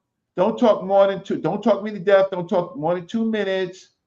You want to say that anything that Camuverse said is incorrect. I need a source. I don't want to hear your lyrics, your Shakespearean soliloquies. I don't want to hear that BS, because you know what? We've had it, and we've had it because none of your experts is going to disagree with Camuverse, right? Because the experts that you're bringing on don't deal with this subject particularly, right? The way that, but no, there's Dr. Vanessa Davies. Dr. Vanessa Davies is one of my favorites, right? She don't really go on YouTube a lot, but she does correct a lot of information, right? So her genetic, I put it on the show before. Her genetic, she trampled down the Schunemann report. So here goes the invite link, right? So Camdiverse, you can summarize, and we can have you. You look. Why am I going to use you up in one show? You don't have to. I could give, because we already look. When I did this on Smash, I was done with the entire 80 something slide presentation by this point. Oh no, because I went faster, but this time I went slower. Just to try to get all the information. Oh no. We're gonna get some more shows out of you, Camdiverse. You're not gonna do 80 shows today. I mean 80 slides today. No, you're not gonna do that. You're gonna come back. Yeah, I'm gonna come back. I'm gonna use you, right, to trample on their graves, because I want to see their presentations. I ain't seen a presentation in a long while from these people. They don't have any sources. They can't present if they don't have any sources. Yeah, I haven't seen it. I haven't seen it. So let's just talk the talk. I know that Pan-African James is in here, and I know a couple of people. Let's just talk some information. So I sent the invite link. I'm gonna send it again. You are invited, right? Because now it's our time to clown them, right? Yeah, we gotta clown them. With your 25th, what did you give me? 16 slides? No, this is my 30th slide. Huh? Your 30th? Yeah. Okay, your 30th slide. So that means you got at least 30 to 50 more, right? You said you got 80. Okay. 80, I think it was like 86 or 87 last time I checked. Okay, so here we go. No. I have some fun. You are invited. Yeah, who's in the building so far? Yeah, who's in the building? Right? Who is in the building? Oh no, Candy Bird. Why should I get you out of breath for now the community that we have on today? We have a good community on, right? Yeah. But why should I have you put out 80 slides in one shot, right? It's just overwhelming, too much information. You didn't even get to the animals. You didn't even get to the plants. Nope. You didn't even get to the viruses and the diseases. Nope. I know you. I know how you get down. Yeah, I got a lot more, way more where this came from. I know how you get down. So you didn't even get to all the other information. But anyway, I put out the link. Now Smash is on his way to London, right? So, and you're on your way to the Northeast. Are you coming to New York? How far I'm gonna be in Mass. I'm gonna be in Boston, Mass, Beantown. Okay, you're gonna be in Boston. All right, you're gonna go to the are you gonna make it to the Boston Museum of Fine Arts? If I can, but I'm taking my wife, so she's gonna have to make a lot of the decisions where she wants to go as well. Oh, okay. Yeah, wifey first. Yeah. So, but you got to get content, right? So, yeah. If wifey wants a new dress, new shoes, she want a new dinner, Camdiverse, listen, Cash Apps pay for that. How you doing on by the way on Cash Apps? Let me check real quick. Yeah, let me check.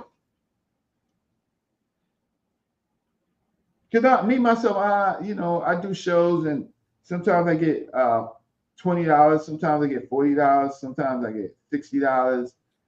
I give out a lot of information, just like Camdiverse, but Camdiverse is giving a lot, right? I kind of space it out, and I'm like, wow, but y'all like to watch the other shows, and I don't get that. I don't get that. Do they have you on some type of mind control that you donate to the shows that don't give you no information? And then I got some shout out to my dude Jalel, for that 10 on the Cash App. Shout out to Sister Monique for that 8. Hey, Chris Thomas, for the 50. Yeah, Christopher Thomas. That's Christopher Thomas. That's my brother right there. He came all the way to New York, right? all the way to New York for a museum tour, and I walked his shoes off. You know that. I walked his shoes off, and he's a soldier, right? Yeah, But he's a real one. He's who a else? real one. Trillville, shout out to Trillville for that deuce, and shout out to Stacy for the one. I appreciate everybody who contributed. Is that all? Yeah. That's why I'm not gonna let you do 80 slides. I got my mods in here, Chief Mods over here, Max Bird, Born Dog, right? My mods is talking to my mods, right? So mods, help me out. Come on. Let's get Candy Verse. Come on. His presentation is at least worth $1.99 to $3.99 like Netflix. Come on, man. $6.99. Come on.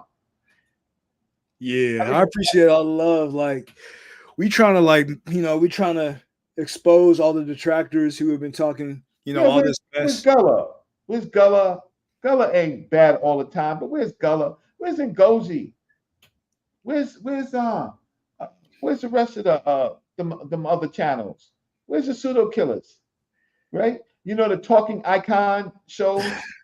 Yeah. You know the one, right, huh? Yeah. It's like they always talk about West Africa, but they never talk about where West Africans came from. They never give you a presentation like this with the sources because they want Ouagadougou. That's where they started. They don't have no information outside of that. And Reggie, I got a 111 slide presentation, solely archaeology. I was thinking about doing that one, but I was thinking, nah, it would be better with genetics. Okay, Shamsu Patah, he want to play devil's advocate. He want to play devil's advocate too. No, Shamsu can play in the dojo. He can play in the dojo. You can play in the dojo. He come out every now and then. The link is open. Here's the link. Right? But Shamsu's a archer. He is an archer. Yeah, some people say they may have burner accounts. Okay, they may. That's why. But this Shamsu right here. What's good, Patah? No, I know what's good, Patah. This is the devil's advocate coming at your presentation. Let's get it. What's going on? Okay, so I happen to be let me show my face. I happen to be riding in my car once again. I just got off the plantation. So I can't pull up any sources per se. But I'm going to appeal to authority. So can you explain to me why all the experts, these credentialed experts, are saying that Kemet, or Kemi, as you call it, is neither black nor white, but of an admixed population? Well, I think can I Camdiverse? Can I get him real quick? Yeah, do it. I'm gonna get him real quick. Go ahead, Rich. No, I'm gonna warm up Candyverse because he gonna So you want to play? Right? He's an archer. Come on now. Yeah, I know. So I know. But I mean, not you, but what they say. Well, it's simple. The same Europeans are the ones who created the dictionaries. They're the ones who created in their dictionaries racial concepts. They're the ones who say that Kim translates to black and dark. They did that, right? That's what they did. But Reg, watch this. Now you went to their school, they school. You read their books. So how can you use that as an argument? You use their research. Yeah. We're not really in the field digging up any artifacts. We're not really in this. I mean, we might be looking over the translations that they've used and the findings that they found, because they're the ones who are breaking down and basically. Sure, it's easy. It's easy because of different periods. So new scholars now, like he mentioned, a series of new scholars, including almost all of the experts that they brought on the shows, agrees that there is much more nuances in the information than the Petrie and the Reisner time period, right? So that's an Okay. easy one. So the field has grown, but it's not grown because they still use Interpretatio Greca. They still use baggage from the early Greek age. So the nomenclature is wrong. So no, I don't have a problem with that. But Kim does not just mean the color black in itself. They didn't use it as just the color black. They used it with other qualities, and I think that they understand. I think the people that really do the work understand that. Unlike when they talk about the black alluvial soil, well, the problem with that is, in fact, uh, they what they want you to do is take take your mind off of the populations of people and put it on black soil, but the people are not black. Like, Okay. Let's table that right there, and let's put the word black on, and let's go ahead and switch pictures. Since you what? warmed up, Because you want to give? You want to give? no, I'm not giving nothing. I'm still at bat. I'm still at Why? bat. So why you switch it? Because you got to switch pictures. You got to switch the pictures. Your arm is not swinging. You tired now. So Cams, you got to No, come no, no, in. no, no, no, no, no. You haven't said nothing to prove your case. What do you mean prove nothing? I asked the question. Right. You asked a question without any facts to help your question. I did have. I stood on the fact that I said I was appealing to it. I was appealing to authority, Yes, and I'm you are. standing on the fact with the experts say. We standing over here with the experts. Okay. Well, since I'm answering, I can answer with facts. Before there was some so-called black land by the Europeans, there was cattle land, right? Okay. Disprove me on that. So it was cattle land. You can look at the gnomes. You can look at the sapots. There was cattle land, and it was other qualities of sacred animals. Look at the. So how does it? That's How does fine. it? Oh, that's fine. That's fine that there were bovine in the area and It was other bovine. It was other. So land was based on every indigenous other quality animals. except for the black alluvial soil. Right. So yes. So let's go back to genetics. And So genetics. so Oh, back to the, Candy because versus that was the on now. original presentation. I'm switching the picture for you. So Okay. the original presentation is on genetics. So how do you explain, or where is the information coming from when we're talking about genetic drift, or what is it? I can't think of the word right now. I think it's immersion or infusion of the so-called So why different. don't you come back when you get the right word? I'm getting old, Reggie. It'll come to me in a minute. No, I But understand. basically, let me put it in layman's terms. Okay, so if there was migration, integration, there it is. I told you it'd come back to me. So integration, there's migration coming across the water, where Yemen and the Horn of Africa. There's integration coming from the Levant across Gaza into Egypt, meeting the Libyans and meeting those that And we bringing consider what? Kemi. And bringing what? What do And they bringing bring? their males, because you generally don't travel, especially when you're visiting. You generally, when you're going to a new place and you're trying to figure out things, the males generally come, and then they mix with other females as they stay So they're around. only bringing sperm. Are they bringing Mostly, culture? What culture they they're bringing bringing? their culture as well. They're bringing their What culture? culture as well, because Prove they it. do it this way, Get them. they do it that Oh, way. got you. Get them, Candy Birds. What culture they bringing? What are they bringing? What's going on? Well, I mean, first of all, tracking back to your first statement, Smash, he had 10 scholars who said that the population of ancient Kemi were black, What do right? they say? And You gonna hit me with the other scholars? Oh, good one. Archer back. Okay. right. So, I feel you. it depends on what you mean by black, because Diopian blackness includes the entire phenotypic diversity. Like Diop, check onto Diop, he used negre to define the population of ancient Kemi. And when he used black, he mean the entire diversity. He wasn't just talking about the darkest population. He was talking about even, people who may be lighter from a microevolutionary perspective. So you would have to define blackness first, but I would say that most scholars would say, most Egyptologists, professional Egyptologists would say that if the population of ancient Kemet were alive and around in the 1960s, they would have had to sit at the back of the bus. They would have been But like I classified as said, black. I wanted to table the word black. I'm not trying to look at that. I'm trying to look at the genetic migrations, and I want to know who these people are, because if we can't use the anachronism of the word black, and maybe that's not an anachronism, but if we can't use the modern day one drop Southern antebellum rule of blackness, let's not use that. Who were these people? Were they an admixture of multicultural people? That's what it seems like the experts are saying. No, that's not what they say.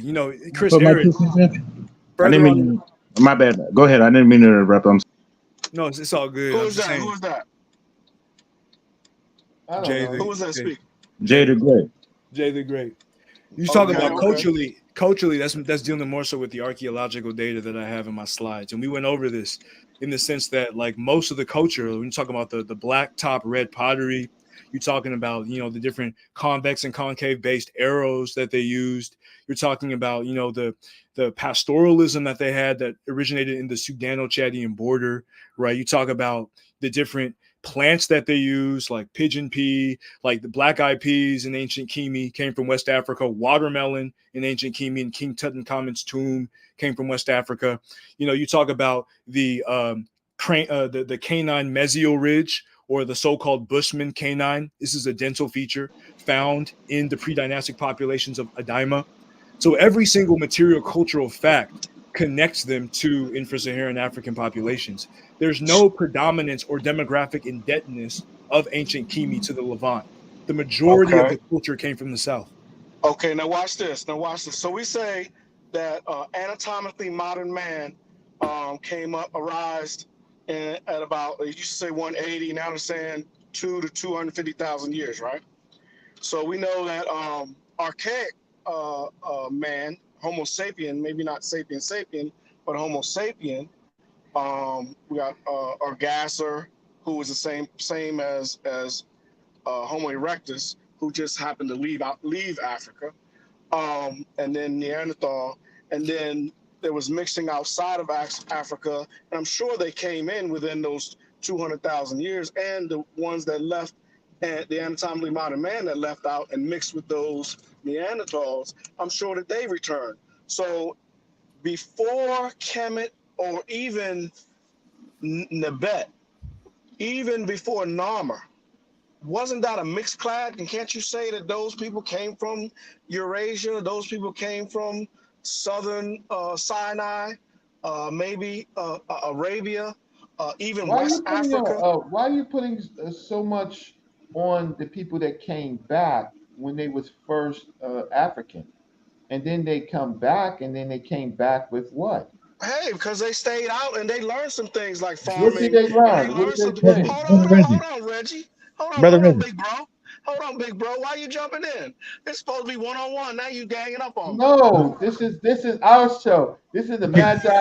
Can I interject? Can I interject for 2 seconds? For just 2 seconds. Okay, wait. Let Jay the Great, because he let's see how great Jay the Great is. So he wants to get you. I'm gonna keep it 100. Look, usually I come in and play the devil's advocate and put my 2 cents in, and some people will say it's negative compared to what's going on with the show. I don't see nothing wrong with what the brother put with his presentation. I agree with everything.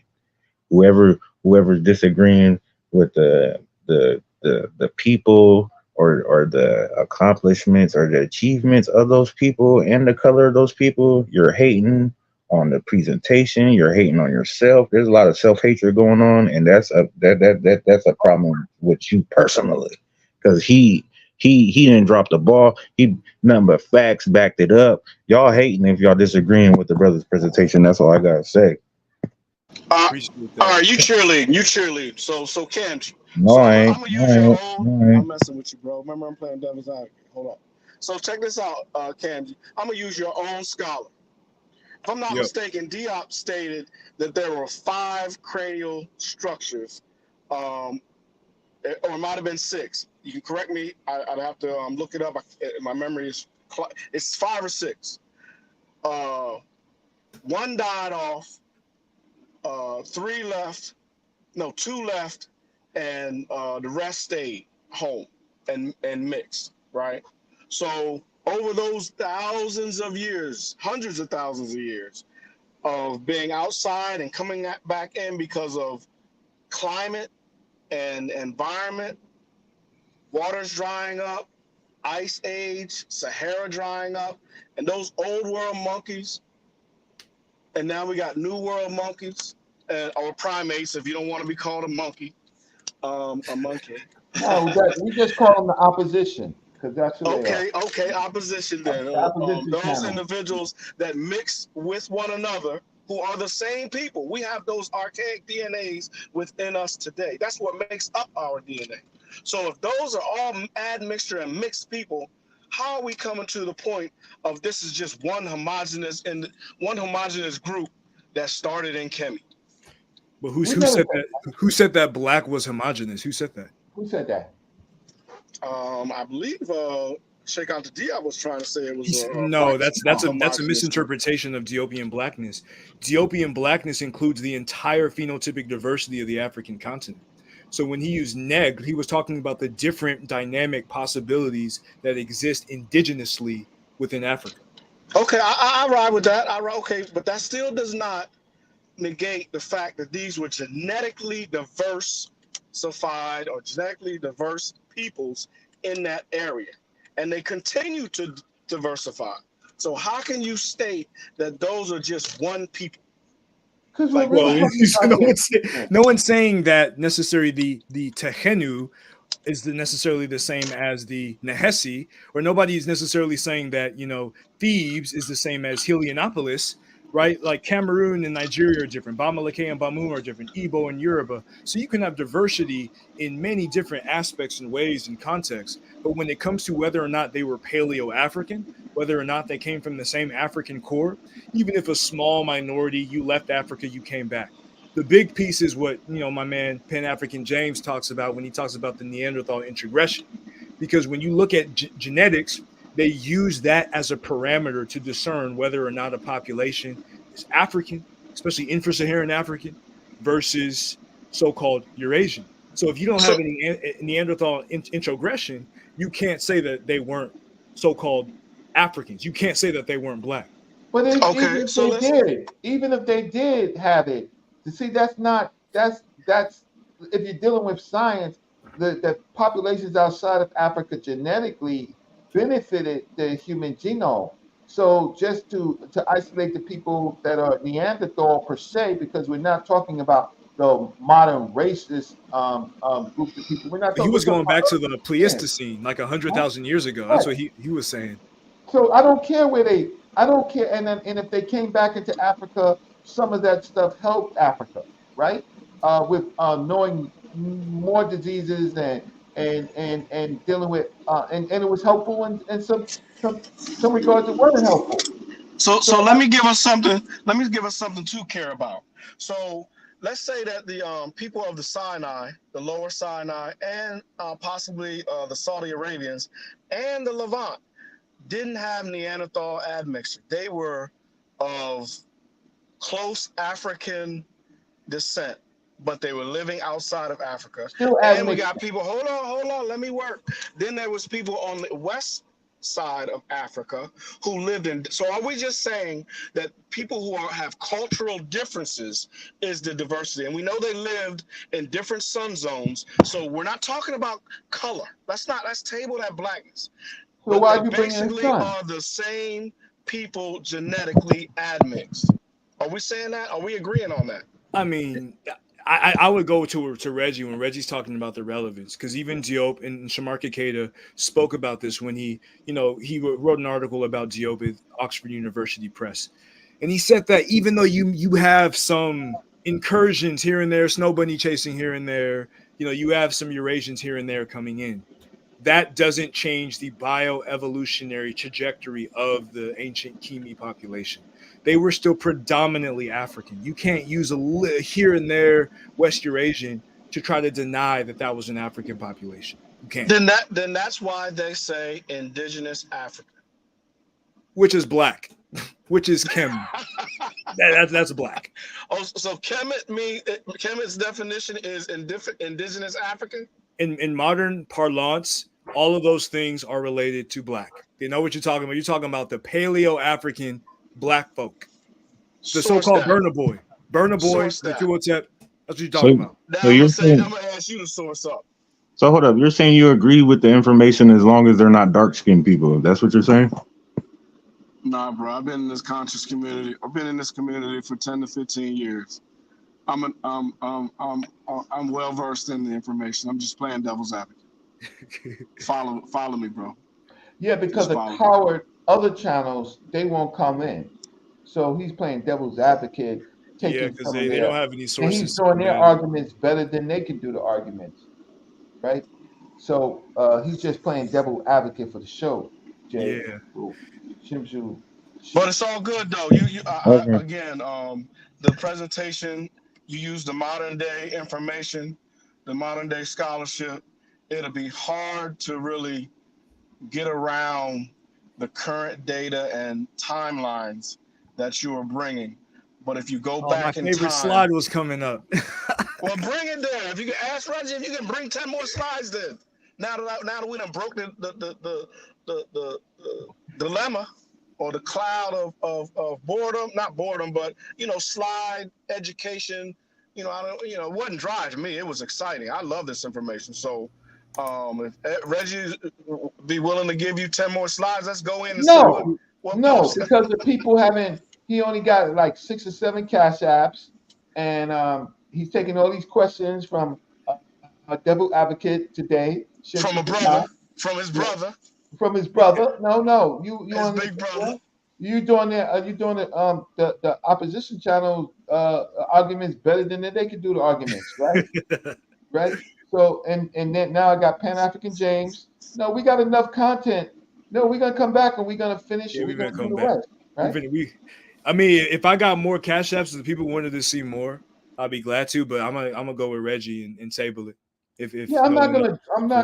I'm not gonna treat them like I get treated, right? I'll be on for 4 hours and get $50. No, I'm not doing that. I'm saying that at some point our content has to be, because guess what? Then what they do is they try to use our content, right? Because they didn't do the research. So then they come and try to find talking points, but against our arguments, based on our arguments, but they don't have enough information. Well, look here, Reggie. You got almost 200 people in the building, and I know we can pass the hat, and I know some people can. Yeah, but the hat ain't been passed. Wait, shout out to Real Thomas for the $9.99 on the Cash App.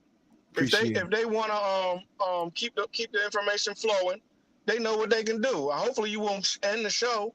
When you got this many people in the building, we'll have a ruckus up in here. We'll storm the stage. Don't be shutting the show. Don't shut the show down like this. We in here. Yeah, look at Queen X in the build. Queen X ain't got no sources to dispute any of what we presented. Hey, look. Wait, hold on. So now you ho. You don't know the deal. So this is the deal. Sanetta is the host. I mean, he runs the channel, and this is my show. I'm gonna check my Cash App. I'm gonna check my Cash App to see who has thanked me for bringing Camdiverse on. Right now, Camdiverse is my little brother, right? So yeah. I'm gonna make sure that he get fed first. But let me just see. Oh shoot! Buy some lunch. But now we need to buy some lunch. Let's buy some lunch. Shoot. I got and some dinner. You hear the brother getting ready to go to Boston? Give him some spending money for his information, for his research. Because I know how long he's been how long he's taken to develop this information or this presentation for the community. I got a presentation all on arrows. You know how arrows show infrasaharan affinities of ancient Kemet. That's coming up soon. I'm frozen. So can y'all hear me? Yeah, I We can hear hear you. you. Fine, brother Reggie. Peace, everybody. I just came through to show support. Peace, James. What up, James? Yeah, that was beautiful right there. Shamsu, he's over here. I'm over here wondering what's going on, but as long as that's what's going on, I mean, because I was like, what happened to Shamsu? I mean, what how you say pronounce your name? I know we call you Patah. Yeah, that's what it is. Shesmu Patah Amin, but Patah. Shesmu. Yeah, but yeah, we call you Patah. But I was like, what happened to Shesmu over here? You know what I'm saying?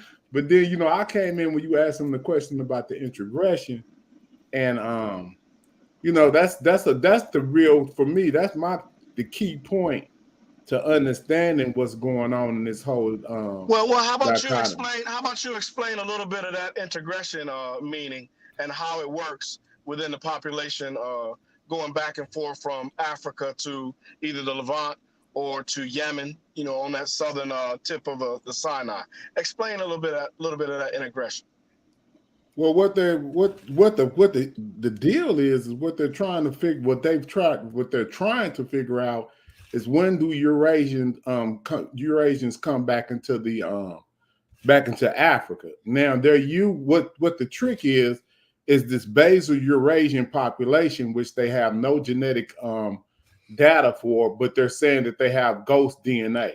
Now, Cam, check this out. I was reading last night, and guess who got the most ghost DNA on the planet? Ooh. West Africans. That's hilarious. Think about that. That's hilarious. The ghost DNA that's in most humans today is in West Africa. Am I making that up? No, that's facts. That's facts. That is the ghost DNA. But see, hold up, putting this together, that's the ghost DNA that they attribute to the basal Eurasian, that they have no DNA for, the whole population. But we find it off in modern humans in West Africa at the highest percentage. Wait, hold on. This is important, but listen, what you're saying is important, but what's really important is Omari Bruce sent me a little cash. Ooh, I got blessed. Hey, Reggie, they want to continue. Shout out to Lester Wright for the 50 on the Cash App, Vernon King for that 3, Mega Ma'op for the 10. You know, I just got another $63. Yeah. I think you might need to finish it out. Look.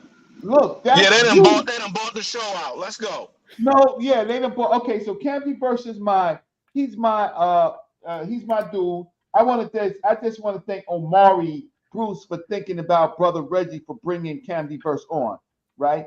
I appreciate you, Omari, right? Because I didn't even put up my Cash App. But anyway, right? Camby verse, go ahead. I'm gonna fall back and go back to the chat. And your belly's full. Your belly's full. So, and unless there's any of the opposition channels, I want one of them to come on. I'm gonna fall back and support in the chat, y'all. Peace. Right. Let's get it. I'm waiting for one of them to come on with their point because see, I do want to caution all of us as elders. I mean, as an elder. Please do not be like the European racists, right? It's not about race, skin color. It's about crimes and populations and archaeological data. They have said that they created a sub-Sahara Africa that's largely a code word for black, and they said that these populations did not contribute to humanity. That's what they used to say. I don't want to attack the North Africans. I don't want to attack the North Africans, but I do want to put them to say that they are not diverse. They're not as diverse as the other populations in the southern parts, right? They're not as diverse. Their archaeology is not as diverse, right? In the early ages, it's very, very limited compared to the archaeological finds that relate to math, science, and technology, right? Language, it's not as diverse. Right? They were a group of people isolated, somewhat stagnant, right? But then mixed with the other populations, right? It's just that when they become racist, right? Or when they have a new ideology and a new religion, then they become even more isolated. So Islam, the emergence of first Carthage, and then Islam. Those things changed North Africa. So the North Africa of the ancient time is not the North Africa of the same culturally. And what we really care about is how people think, right? Or what people revere. So the other populations was revering sacred animals, right? Particularly the cattle culture, and then created anthropomorphic deities. These populations believed in black gods. Black gods. If you don't care about the skin color of the human beings, please know that their gods was black. Please know that their gods were black. Facts. Their gods were black skinned. I don't care what the people look like, but their God was black skinned. Facts. Right? For sure. For sure. Looking like them. Yep. So if there's Can I add to that? If there's one thing that I contributed to this community is that they believe, right, that we have facts that men, right, that Abusir, that Impu, that Aset, that Nepet, right, Pata, right, we have facts that they were black. That changed with the Arab populations. I'll stop. Yeah, I would like to add to that, and I just want to say, Kenji, man, you always do a thorough job. Congratulations, excellent presentation. And, yeah, man, and you know, just piggybacking off of what Reggie said, I think we do have to start putting more emphasis on the abstract side. I think we have the physical side. Candy just nailed down the physical to where, you know, you guys can't move anymore. Like, we know physically there was indigenous Black Africans, but we tend to not look at the cultural continuity of the Africans and call them similar. We tend to focus on the differences, and anything that's different, we say, these is different, when principally that it's the same. And I think that's what Diop was kind of going to. Whenever you're looking at the religious aspects and the cultural aspects, principally, most of the Africans on the continent is principally the same, especially back in antiquity. Yeah. So I think we need to start focusing more on the abstract part of it also, because like Reggie said, they had a black God, they had a black reality, and we've been bringing out the black reality. Reggie been bringing out the black reality. Kenji been bringing it out. Smash been bringing it out. And so no matter what a person looks like, if their culture doesn't reflect the black reality, then they're not black. Because you can have a black person that's raised white and he won't have no consciousness, or he won't be on your side. He will be in opposition to you. And vice versa. You can have mixed people that's both black and white, but whatever their culture is, that's who they are. It's self-determination is what makes you who you are, more so than the physical aspect. So, and I don't want to go too far because Campy just put a big nail off in the coffin, but I wanted to kind of put an emphasis on the abstract, on the culture, on the black gods, on the things that the people themselves qualify themselves as, and not us looking back from in the present and antiquity and saying what we define them as today. I'll y'all later. For sure. Peace to the panel. Peace to the panel, man. Peace to Science. Peace to Brother Reggie. I love y'all. I'll see y'all later. Oh, thank you. Peace to you and peace. You. Peace. Right. Yeah, shout out to Robert E. Mitchell for that 5 on the cash. I appreciate it. So we finna get in. Robert is he's great. Robert Mitchell is great. He appreciates our work. So thank you, Robert. We appreciate you. So, now hold on. I'm gonna jump up out of here too. Peace. Before y'all get back started, the opposition. Like I'm giving. They got big mouths. You know, they do a whole bunch of shows. They got talking icons and where's the information? I don't care about the little talking icon shows. Where they at? All of us, are they all on vacation? Where they at? Candy versus here, y'all. We finna get it in. We outside. Candy versus here, y'all. They not like us. They not like us. Them pseudos ain't like us at all. So look, just before you get started, Kamji, let me just say this. See, I believe that, not believe, I think, and what my research says is those ancient Africans, and even the ones that I'm talking about, the ones that developed Kemet, Upper Nubia, Lower Kemet, Upper Kemet, Upper Nubia, and it's strange how they put Upper Nubia as in north and Upper Nubia as in south for Kemet. But those peoples, when it came down to it, they took pride in themselves and they weren't ashamed of who they were and who their people, who they Oh, they came kill from. you. No, they'll kill you. They'll kill you quick. They kill you. They were not ashamed of who they had pride in themselves. Uh-oh. And if you didn't agree with what they were like you said, they were off you, kick you out. Quick. You gotta go. Yeah, Hesse is a more ancient version of nigga. Yeah. So I just wanted to say that. No, you're on point. They're on point. Yeah. See, they protected their culture. They protected their black gods. Yeah. So you people, y'all want to talk about everything else except for their black gods. But I don't care what their skin color is, because when you have a black god, it don't care. It don't matter. When you have a god deity, it don't matter what you look like. I mean, we got black folks practicing and loving white Jesus and tell you Jesus looked just like this, blue-eyed, blonde hair, right? So but that's their god. So in Africa, we have black gods. That's the problem. The problem is they're black gods.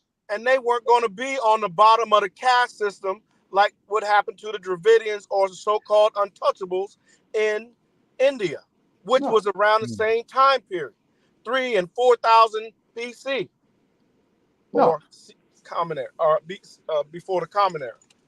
They weren't going to be on the bottom. They were on top. A side. Bless up. Always a pleasure. Stay on. Sure. That good guy, what's going on? That good guy, my brother. What's up?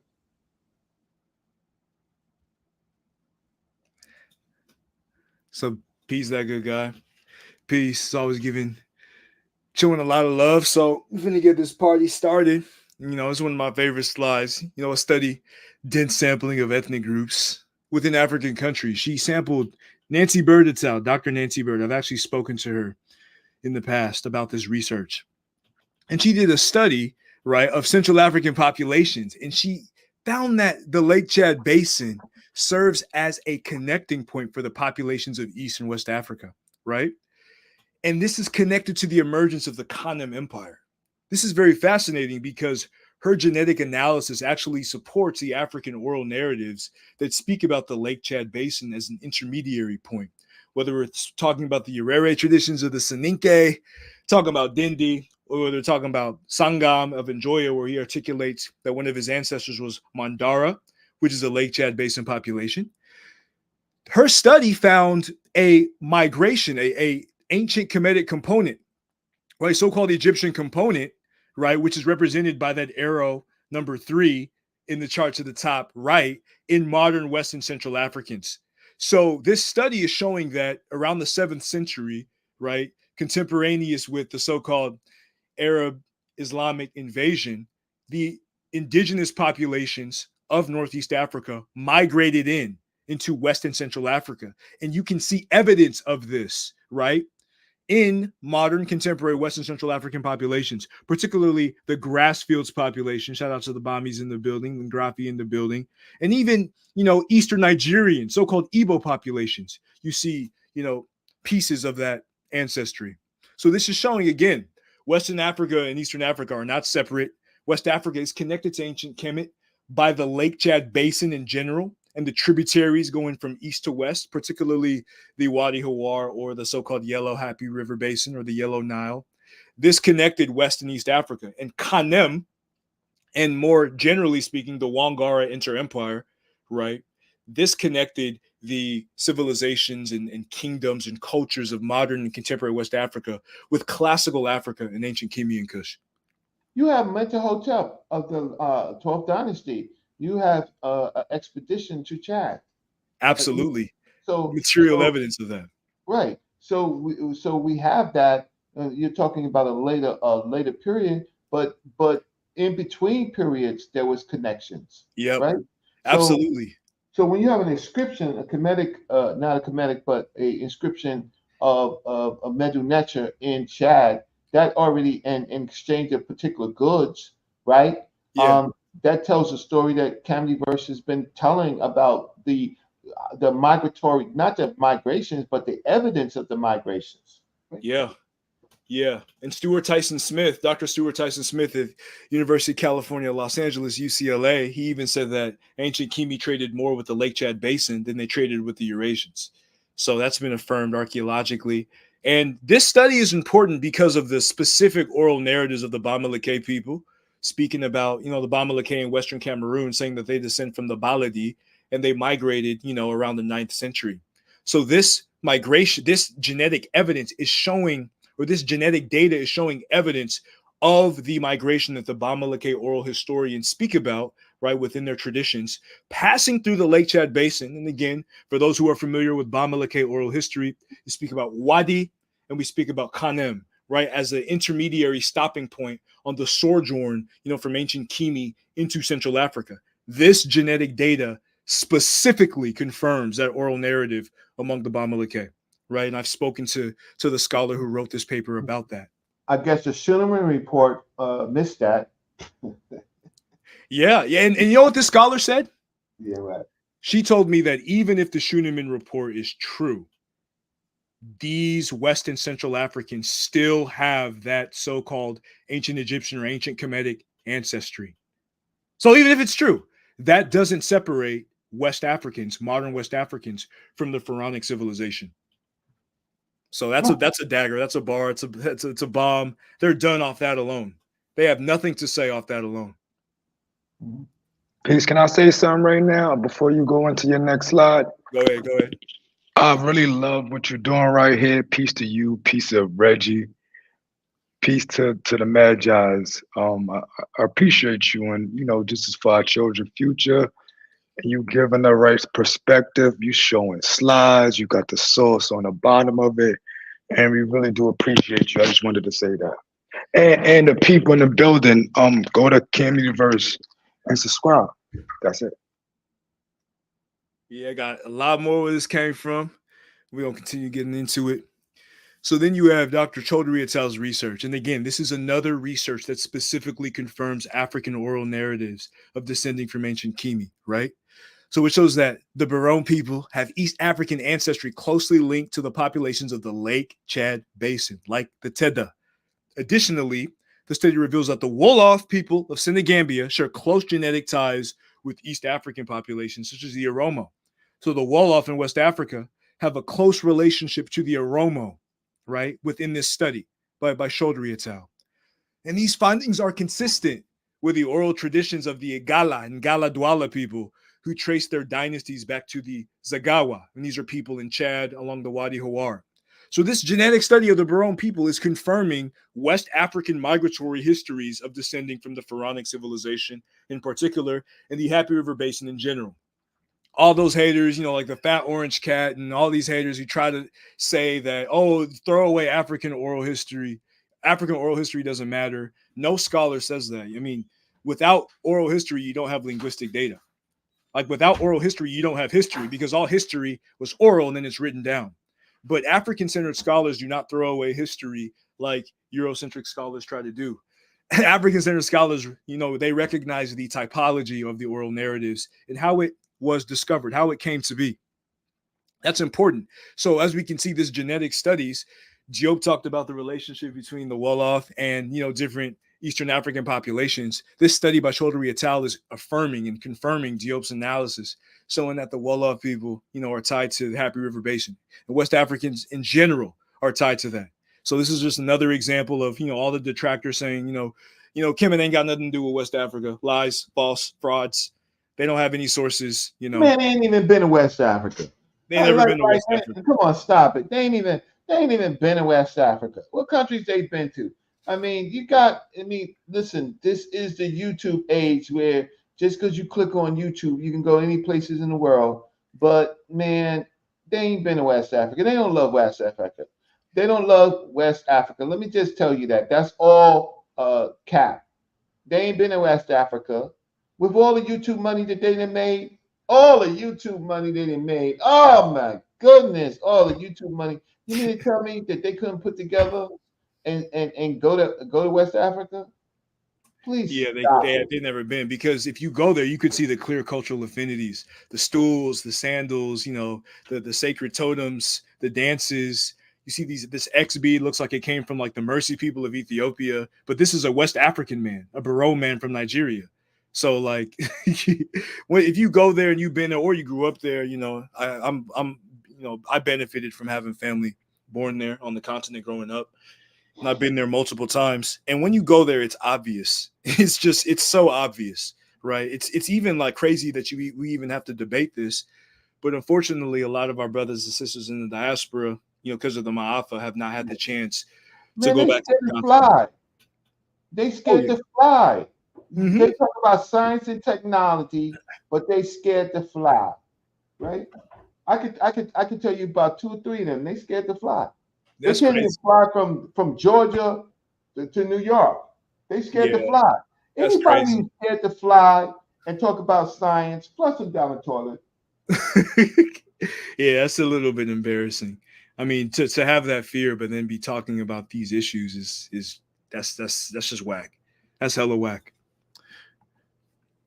Yeah, how they So gonna now, talk about Ra? How they gonna be how they gonna be talking about not the playa and Ra when you scared you scared to get off the ground of this earth, right?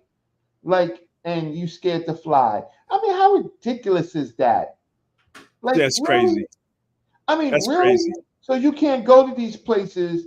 So in your mind, you want us to accept that you have some expertise and you scared to fly.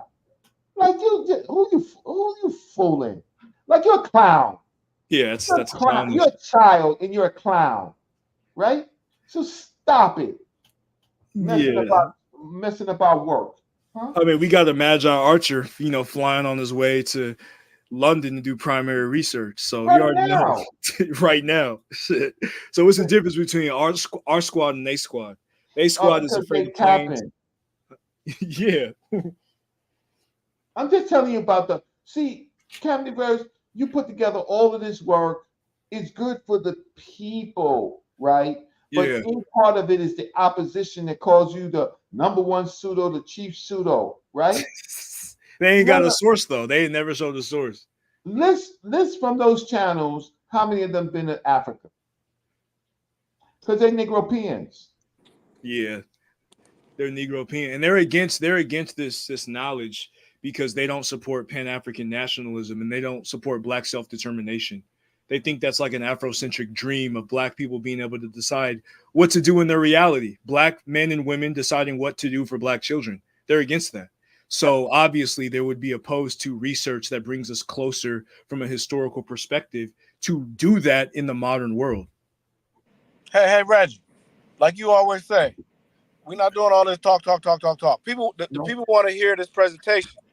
We want to hear these facts. We want to hear these sources. Can we get back to that? Okay. Yeah, You let's can get play. it. You Let's can get it. play. This You is right. this is this is important. The I Zygomatic just bone. asking, it's not me. It's not me. I'm filibustering because it's up to Candyverse, right? This is that real work. Yeah, let's let him put in that work. The people need to get this work. Hey, shout out to Brandon Buford for that 5 on the Cash App. Really appreciate it. Okay. Listen, Candyverse. Look, he got a wife to feed. He's filibustering because like he knows the worth of his presentation. But okay, Candyverse, go ahead. Let's get into it. This is a Japanese scholar. He's a Japanese expert. So he did a study on the zygomatic bone, and according to his research, the people of ancient Kemet, they share zygomatic traits with infra-Saharan African populations that are not seen among modern North Africans and Eurasians. So if y'all trying to say that, you know, these ancient Egyptians, these ancient, you know, Rem and Kimi were white Arabs, according to Dr. Hanihara, their zygomatic bone is infra-Saharan African. They have traits not seen in modern North Africans, but they are seen in so-called Black Africa. they are seen among the populations, West Central and Southern Africans. So that's another, dagger. And obviously, as you can see, according to this study, it confirms the Arabization, because the incursion of these West Eurasian populations changed zygomatic traits within infra-Saharan Africa, or within the ancient, Kemetic population, to the point that the modern Egyptian Arab has absolutely nothing to do with the ancient Kemites.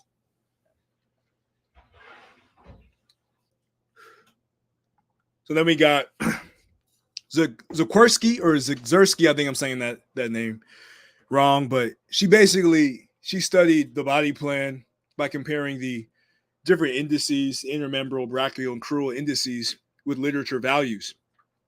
And she found that the ancient Remikemi had a super Negroid body plan with longer distal limb segments relative to proximal segments. And their population was even more so-called tropical. It was more longer than many contemporary African populations. So not only were they black, but they were like super, super black, according to this study. Super, super, super black. So you don't see, Eurasian Lyme indices or so-called, non-tropical body proportions. These were tropical populations. And you can easily see within the Mangbutu people of Congo and Tutankhamun and some of his siblings that they did the head lengthening practice within Central Africa. And you can see that within the ancient statues of the Remikemi. And now you got, Shamarka Keita's analysis of this same data, of the dental data, the cranial data, the brachial and crural data. He's looking at the teeth, looking at the head, and looking at the arms of the pre-dynastic, and dynastic, Kemetic population. And he, again, sees tropical body proportions closely related to modern Africans and African Americans. So you can see that in the chart. You can see that on the top right of the chart. You see a so-called pygmy, American black, and Egyptian with Melanesian. So people are trying to say that, so-called African Americans have nothing to do with ancient Kemi, with ancient Kemet. Dr. Shamarka Keita's analysis of the teeth, the arms, the head of the population shows that they do, and that assumption is false. This is an African population. We went over the genetics. The teeth, head, and arms prove it. They have a tropical body proportions. Their body has nothing to do with Eurasians, nothing to do with white Arabs. They are an African population.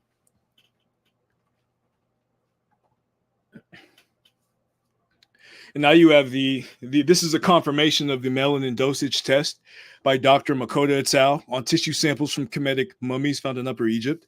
And it confirmed the melanin levels of the Kemetic nobles were similar to those of Negroid people, right? And they were trying to find the best method for studying preserved tissues. And they were focusing on hydration and fixing and staining techniques, right? And it also focused on hair structure, follicle, sweat glands, and blood vessels. So they wanted to make sure that they were extremely comprehensive, right? And then they checked for fungi to see how much the tissues had decayed over time.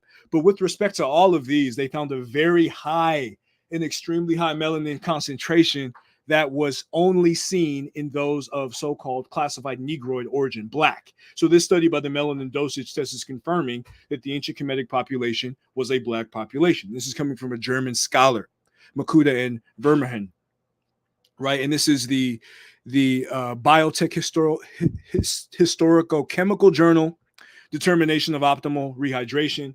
I got all the sources on the bottom of the slide. So again, those of you who try to say that the melanin dosage test is fraudulent, the melanin dosage test is flawed, it's wrong, you can't determine, the historical demographic background of a population by melanin. These two scholars, this peer-reviewed journal shows that the ancient Kemetic population had high melanin, black levels within their skin. But before you go on, right? Because let me drop a bomb for this. Let me drop a bomb for this.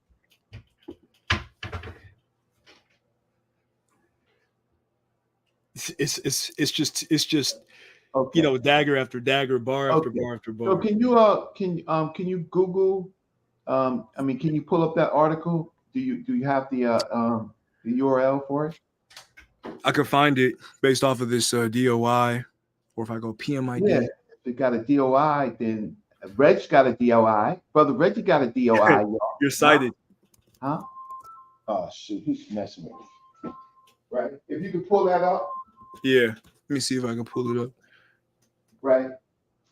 Because the people want to see sources. They want to see that source. Because you know what, the other people they got, they say they got sources, but we got live sources. But if there's a DOI, that's in a digital object identifier repository, meaning that is in the safe. That's where my article is in the safe. Right? You gotta have some respect put on your name when you got a DOI. So I'm the You only see this? I see an abstract of it. I don't know if they got the. That's okay. Wait. Let me. I don't see it. You're not sharing it yet. Let me share it real quick. Determinative optimal. No, the sources at the bottom of the page. We see that. That's not. You see this? Let me see Camdy verse right here. So let me add to the stage. There it goes right there. That's the article. So this is the article right here.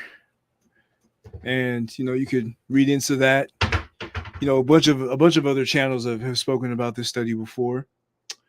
So it gets into all the technical, jargon for those who are interested, the meniscus and the placenta and the fixation procedures. So those of y'all who are in the chemistry, you could read into this and see how they confirmed that these populations were highly melanated. Highly melanated. So the point is that there are different methods to understand melanin. Which melanin is? There's several types of melanin. Melanin is necessary for life for mammals in itself, right? Yeah. But for scientific white racism to take something that is valuable to humanity and to minimize it because it shows up on epidermal is crazy. And it's crazy when members of our community do the same, devalue, marginalize that these people in the sun, right, in this particular place was the created culture and civilization, created what I call the Genesis cultures. The Genesis culture, forget the Genesis God. The Genesis culture created the Genesis God. Yeah. Genesis cultures or the beginning cultures that civilization is built upon, right? So there you go. Let me just remove that, get you back on. Camdy verse to this. Yeah, so again, this is another dagger in the coffin of the so-called, Mediterraneanites and the pseudos and all that. Like they really don't have anything to dispute this. These populations, when you do that reconstruction of the Amenhotep III, where they use modern, white Arab Egyptian populations, that was completely fraudulent because the melanin dosage test performed by these scholars shows that they were super highly melanated. Now we got to what Reggie was talking about before, the pastoral domesticates, right? So you got the domestic fowl, or Gallus forma domestica, also known as the chicken. And the first evidence of this is in ancient Kemet during the 2nd millennia BC.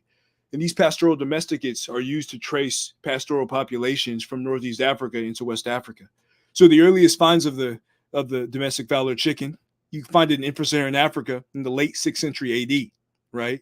Then you have the helmeted guinea fowl, or Numida meleagris, right? So wild versus domestic form, not particularly distinguishable from bone remains. Then you have the earliest finds in infra-Saharan Africa, infra-Saharan West Africa, in the first half of the 2nd millennia BC. Now we got Canis lupus forma familiaris, or the dog, the beautiful dog that you see. So by the 6th millennium BC, it's in Northeast Africa, and it's potentially brought from the Levant.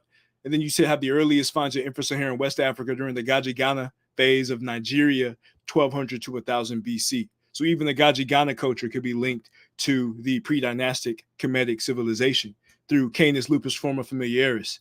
If you see a dog in Africa, any dog species, it was in Northeast Africa before it went to West, Central, and Southern Africa. So these pastoral domesticates are linking the different populations of the continent. Now you've got Equus africanus forma asinus, or the donkey. Its earliest finds is in ancient Kemet in the 4th millennia BC, and then it spread to infra-Saharan West Africa during 0 to 250 of the Common Era, or AD. Then you have Equus formicabilis, something that's prized by the Soninke people. And you find it first in the second intermediate period of ancient Kemet, 1786 to 1552 BC. Earliest finds in infra-Saharan Africa are the 8th century AD, kind of contemporaneous with the onset of the Ouagadougou Empire. The Ouagadougou, the Soninke people speak about coming from Aswan. Soninke meaning people of Soni or people of Sana, people of Aswan. So if you look at the porous, which is prized within their culture, Equus formicabilis, that definitely comes from ancient Kemet. Then you got Suscorpha forma domestica, or the pig, earliest finds in 5th millennia BC in ancient Kemet, or pre-dynastic Kemet, that is. And then it arrives in West Africa, possibly with Europeans, or in the early 2nd millennium AD. This is from Dr. Vera Lincil, the archaeologist who studies pastoral populations. Now, Camdiverse. Yeah. They want to think, or they want to possibly imply or explain that these animal types, these zoo types, walked across without humans to these places. Then they weren't domesticates. They weren't domesticated, because domestication by definition means that they had humans. That's correct. That's impossible. It's impossible to make that. So they want to do, maybe they want to do a Noah's Ark, or they want to, God put a spell on people and the animals just walk to different men. No, that didn't happen. They are pastoral domesticates. That is a technical term, and that has these findings. They didn't walk by themselves. Humans walked with them. Africans walked with them. So your BS about people not migrating from the Nile Valley to different places dies 1,000 deaths, because some of these animals originate in this particular area, right? Yep. This is where you could first find them, right? Yep. Okay. And so again, even if some of them came from Asia, the point is that they were incorporated into an African mode of production in an African domestic style. So these were Africanized in Northeast Africa as domesticates, and then they spread across, the African continent. Let me put a bomb on that. Just repeat what you just said while I lost the bomb. These were, Eurasian. They were, even though they may have come from Asia into Africa, they were incorporated into an African mode of production, right? So these were animals traded into Africa, domesticated by Africans, and then spread by pastoral populations into the rest of the African continent. So this is African behavior. This is the Africanizing of these domesticates for their particular purposes. Yes. And then in some cases, they choose to possibly deify them, in some cases, these sacred animals, because the living are things that are deified and mostly described in this culture. Absolutely. And there's plenty more. Like, I'm not going to go into all of them, because there's about like 50 different species that you could connect between ancient Kemet and West Africa. But I'm mainly going to go over the big animals. If I went into the birds, is going to take me a really, really long time, right? So you got the dromedary. Not the birds too, Candy birds. Oh yeah, they have birds. They were bird keepers as well. Not the mammals. Not the crocodiles, not the insects. Oh right? Yeah, even that too. Like that we would be here all night if we went into all the different species. But it just goes to show you that ancient Kemet is classical African civilization, because what you see across the continent, you first see in the Happy River Basin, in the Pharaonic civilization. These pastoral domesticates link Happy River Basin populations to contemporary Africa. It's solidly affirmed. This data cannot be disputed. Right? You have Camelus thomasi forma dromedarius, earliest finds in 1st millennia BC in ancient Kemet, and then it spreads to West Africa from 250 to 400. Then you have the sheep, Ovis amen forma aries, and the goat, Capra agagris forma hercus, earliest find pre-dynastic Kemet, 6th millennium BC. Then it spreads to West Africa during 2200 to 850 BC. Then you have the Taurine cattle and the Sangha cattle. Taurine cattle being Bos primigenius forma taurus. This is a scientific name, right? Earliest finds in Africa, there's secure evidence around 6000 BC in Northeast Africa. And then you have the earliest finds in infra-Saharan Africa from 2200 to 850 BC. I want to add something that's important. So I did say Pan-African. James said that you would never see a camel on the walls. On the rock art, well, there's cave and rock art.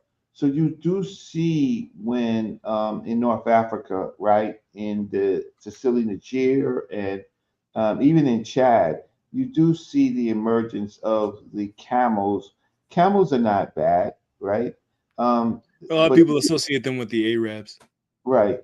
But yeah, but no, before the Arabs became the Arabs, before Islam, this was a very important animal for travel throughout North Africa, right? Because it's biology in this water needs, right? So it was actually very, very helpful to the African. Other animals that were used as burdens, beasts of burdens, like the elephant, but the elephant required more water. The camel is an exceptional animal, right? And I know it's associated with the so-called Arabs people, but there were earlier people before the Arabs. You can find them with the Garamantes. Garamantes is obviously, it's definitely an African civilization, African culture, the Garamantes. So let's not put the animals in scientific racism, right? Let's just not do that. Anyway. And I'm not going to get into the elephants, the warthogs, or any. That's going to be a little bit too much. I'm trying to keep this limited. These are some of the main ones, but definitely there's, again, other species that you can use. And the last pastoral domesticate, Bos primigenius forma indicus, earliest presence in New Kingdom, Kimi, 1569 to 1076. And then it spreads to West Africa, possibly from 800 to 1400 in the Common Era. Now we're getting into the plants, this paleobotanical analysis. And these analyses, according to Roger Blench, these plants, right, establish an indisputable link between ancient Kimi and Kush in West Africa. Indisputable. These were connected, for those of y'all who say that they weren't. According to Roger Blench, plants prove you false. You have Citrullus lanitus, or the watermelon from West Africa in King Tut's tomb. And then you have the pigeon pea, or Cajunus cajun, which likely originated in West Africa and spread to the Happy River Valley. Then you have Vinga inguiculata, or the black-eyed pea, cowpeas, in ancient Kemet, or from West Africa. So the ancient Kemites, the Remekimi, were eating black-eyed peas from West Africa. Then you have the castor bean, and this originated in East Africa around Somalia and Ethiopia. Then it spread to West Africa. Then you have Abomoscus esculentus. How many of y'all in the audience love agusi soup or love okra soup? If y'all love okra, this originated in Abyssinia or Ethiopia and now is found throughout the African continent. Then you have Aber precatorius, jumbo beads, and that Moringa oleifera traded from East Africa to West Africa. So these plants firmly connect modern West Africa, modern Central Africa with ancient Kimi and Kush. Firmly. Family, you are also getting a great presentation on articulation of scientific terms, right? Some of us can't even move our mouths to pronounce some of these stuff. You seen them other shows now, right? You've seen them other shows. They can't pronounce scientific words. Look, that's not one person. That's almost all of them. They fail to be able to pronounce scientific words. And you have to read, because I read every day. Like every day I'm reading, scientific journal. I'm trying to up my information, stay up to date, with the newest scholarship. Because I think, African people, like we're the founders of linguistics, we're the founders of articulation. Shout out to the Magi Archers and Smash Rockwell, Magi General in the building, all the Magi in the building, because we're trying to take this to a new level, right? We're trying to make it more exciting and entertaining. So keeping it hip hop is an important part of this African-centered scholarship. Yeah. Okay. So listen, Camdiverse, you have been on from 3 o'clock. This is going on what, 3 hours now? What time is it right now? It's going on 6. Yeah, it's about almost 3 hours. Yeah. So people, I will reschedule with Camdiverse. I'll let him finish out to where he wants to finish out to, but I will want to reschedule. I mean, want to schedule with him a part 2, right? I mean, I want y'all to think about and maybe have Camdiverse summarize what he just talked about so far, right? Because I don't believe in overkill. I don't believe in overkill. I believe that that you have the opportunity now to ask them some questions. And they gave me, as you said that, they just gave me 2 more cash apps. That's fine. And the people that gave you, okay, so roughly the 2, what did it total to? Shout out to Karen Grimes for that 20 on the Cash App. Shout out to Jalel for that 5 on the Cash App. Okay, so that 20 and that 5, that bought you how much more time? Sheesh, I could go for another 10 or 15 and close out. Right. So we appreciate. Listen, what's the people who gave you the Cash Apps? What's the family members? Let me check again. That was Jalel, and that was Jalil. Karen. Thank you so much, Jalil. Thank you so much. Who else? And then Karen, Sister Karen. Sister Karen. Thank you so much. We appreciate. Thank you, Sister Karen. Thank you so much. Thank you for supporting Camdiverse to allow him to do this work. And this is the halfway point. This is about the halfway point. Right. So the halfway point is if you could finish out to the next. Is this part of leading to the next section? Okay, we get to the schistosomes, and so then the next section is like the medicine. So okay, no, we're not going to do that today. All right, we're going to come back. We're going to come back, and we're going to start with the medicine. That's part of the Paleobotanical analysis, or that's the next section? Yeah, Paleobotanical, this is the plants that connect the civilizations, and then getting into the medicine is more so how like West Africans have diseases seen in ancient Kemet. All right, so 10 more minutes, and maybe I'll open up the lines again. And 3 hours, family, 3 hours, right? I mean, yeah. And it's halfway through. So go ahead, Camdiverse. For Shozi, we got that Ben oil tree, Tamarindus indica, and it's found wild in Western Central Africa, and it eventually spread to East Africa. So Ben oil in ancient Kemet came from West Africa. Then you got that sesame, and it originated in West Africa and spread to ancient Kimi. Catharmus tinctorius, or safflower, possible origin in Ethiopia or Central Africa before spreading into ancient Kimi. Then you got that Oryza glaberrima, or rice, and it originated in Western Central Africa. Its wild cousin, Oryza barthi, is found in the Nile Valley.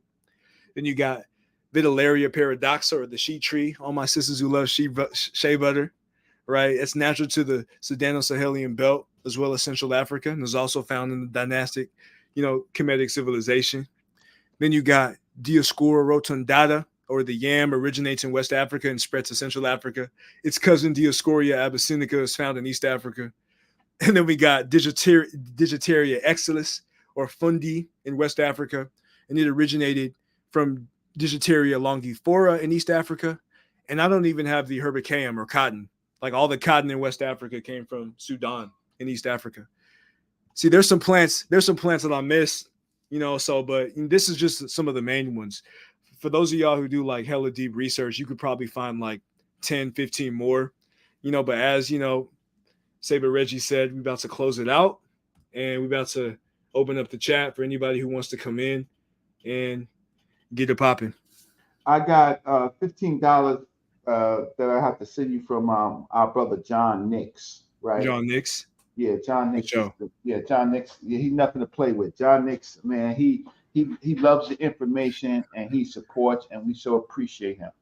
So I'm gonna send out the invite link and take some time to summarize the information. What we're talking about is African people moving cattle, plants, culture, right? And showing their cognitive and neural understanding of things. African people. What Westerners have always wanted to do was divide up Africa and separate Africa. So create problems in Africa that people didn't even have problems, right? Yeah. The issue with North Africa, the modern day North Africa, is because of Western intervention. Yep. Right? Somewhat Arab not Arab per se, but they have a listen. Africa lost the war, the early war, right, with the invasions, so that they are there, right? That is not the problem, but the problem is the Westerners separating and causing confusion. If they didn't have the weapons, if they didn't have the things that the Westerners give them, then the other populations of Africa would have easily taken back those territories. Y'all do understand that. Y'all do understand that, right? If it wasn't for the Westerners' guns, new technology, or warfare, the other African populations would have taken back those populations. Y'all hope y'all do understand that, right? Well, for better or for worse, right? Sometimes there is a middle ground between because Africa in itself has to do better. It has to do better. Africa has to do better, right? It has to do better. But one thing is, it needs to do better without Western intervention. So I put in the chat the invite link. There you go. If you want to talk to Camdiverse, and maybe Camdiverse, some of these slides, maybe you should make available your PowerPoint slides. You could make them. Yours is exceptional. You can make them available for purchase to be reused in other presentations, as long as they, cite the sources that you give, right? Mm-hmm. But these Camdiverse's sources are very, very, very, very valuable. This research. So, nevertheless, I put out the invite link. I have Shimsu Pata on. He's still on. Anybody else want to come in? Come on, shoot Camdiverse down. Let's get it. Shoot him down. You got a chance. You got a chance. Like them other channels, all they like to do is go on their channel and talk and say things about Camdiverse and the rest of us. But where are they? Where they at? They all of a sudden busy. They do a show every day. Am I wrong? They do shows every day. They got talking icons every day. Huh? Where they at? Ain't nowhere to be found. Nowhere to be found at all. And we didn't even get into the meat and potatoes. I think the second half is a little bit better than the first half. Man, Kemet stay winning. Yeah, we stay with Matt. It's a Magi Archer takeover. Yeah, we stay winning. Where they at? Come on, people. When they get on, you gotta call them cowards. You gotta call them cowards. Yeah, if they don't respond to this, they're cowards. 100% cowards. If they can't respond to this, it's over. Because this is just genetics. We haven't even gotten to linguistics, archaeology, cultural anthropology, and just genetics they did. So imagine if we went over all the other fields of knowledge, how stupid they would look. You see how they treat me? You go black sheep. Let the brother close out, please. I'm inviting other people, right? Please. Let me run my show. Man, listen, Camdiverse will tell you, it's brother Reggie that I knew Camdiverse before anybody knew Camdiverse, because we was on the same conference together, right? Yeah. Right. And we talked for hours until Camdiverse started his own show. Yeah. So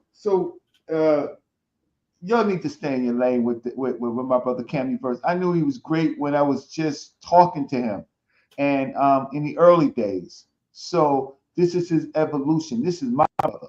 So anyway. Nah, peace. So who do we got on deck? Who's on? Nobody yet. Nobody. Okay, So wow. you can summarize. Might as well close out. All right, so we basically went over like all of the different connections. We just discussed the plants that link ancient Kemet to Western Central Africa, pastoral domesticates, the animals, the fact that the mummies had deep melanin concentration, the body anatomy showing that the population was so-called super negroid or approximate to many African populations, the zygomatic bone. You have genetic data on the Barone people affirming their oral narratives that they had intermediary populations like the Lake Chad Basin Teta, who served as the middle point between them and the Pharaonic civilization.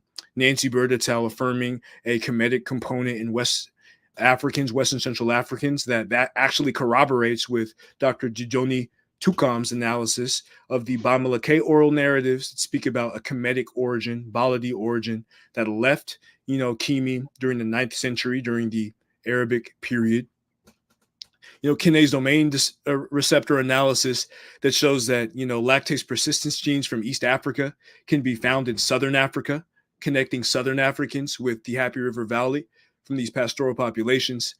Autosomal analysis, more autosomal analysis linking Western Eastern Africans through the Sahel and through the Wadi Hawar. BM60 connected to dynastic Kemet, right? And the fact that Kerma is more representative of the dynastic population than cosmopolitan northern Egypt. We have Arabization of the modern Egyptians. These modern Egyptians are not the ancients. Craniometric analysis showing, they came from the south. Hallfelder showing that Copts and Arabs are non-African by 70%. Anthony Murad here on the right, he does not represent the ancient black population. He represents the invaders. Black girl from the Siwa Oasis showing clines in certain populations still connected to the ancients. The cline generally goes from the south to north. The more south you go in modern Egypt, the closer you will be to the ancients than otherwise. We talked about ancestral North Africans in the Fulani and Yoruba, West Africans who have ancient North African ancestry. EM35 and EM2 came from the south, according to Shamarki Keita. When you take out the non-African population and modern Egyptians that came during the Islamic invasion, they clustered to the Yoruba. They're closer to the Yoruba in West Africa when you remove the Arab invasion genetics, according to Dr. Pagani. It's how. Another Arabization. Modern Egyptians have the lowest amount of, North African ancestry. For those who try to say that the modern Egyptians are the ancient Egyptians, that's cap. They have the lowest amount of ancient North African ancestry. Right?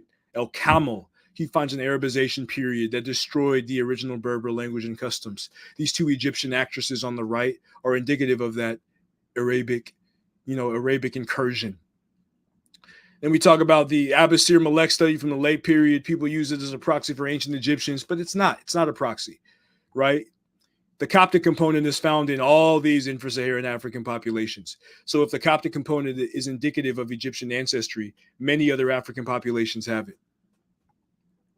Ewan Calloway, he shows Mota man, and further on in the presentation, we show that modern West Africans are closer to Mota man in Ethiopia 4,500 years ago than they are to so-called Shumlaka populations of ancient West Africa, which is indicative of a recent migration from the Happy River Basin into West Africa. Then Takabuti, Angela Stein, white female Egyptologist, affirms that, certain scholars have tried to use H4A and Takabuti to affirm a European racist legacy. And Vanessa Davies called the Schunemann study the genetic version of the invading pharaonic race theory.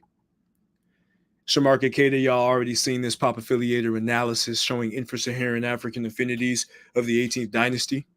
And then just some of the flaws of the Abusir Malek study. We already went over those.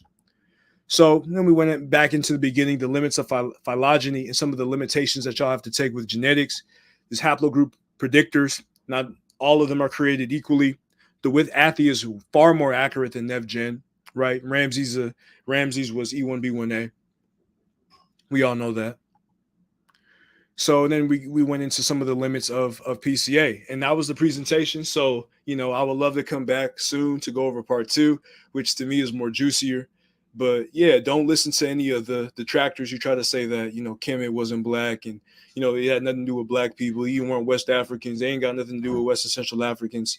In this presentation, we thoroughly proved it false. to the point that most of them detractors are scared, you know, they're tucking their tail, you know, peeing in the corner. They hella scared of this work and this heat. And at this point, they're pretty much defeated. So with that, I thank everybody, you know, for tuning in. Shout out to all the support. You know, subscribe to my channel, Comgyverse. So support Brother Reggie on the Cash App. And we are out.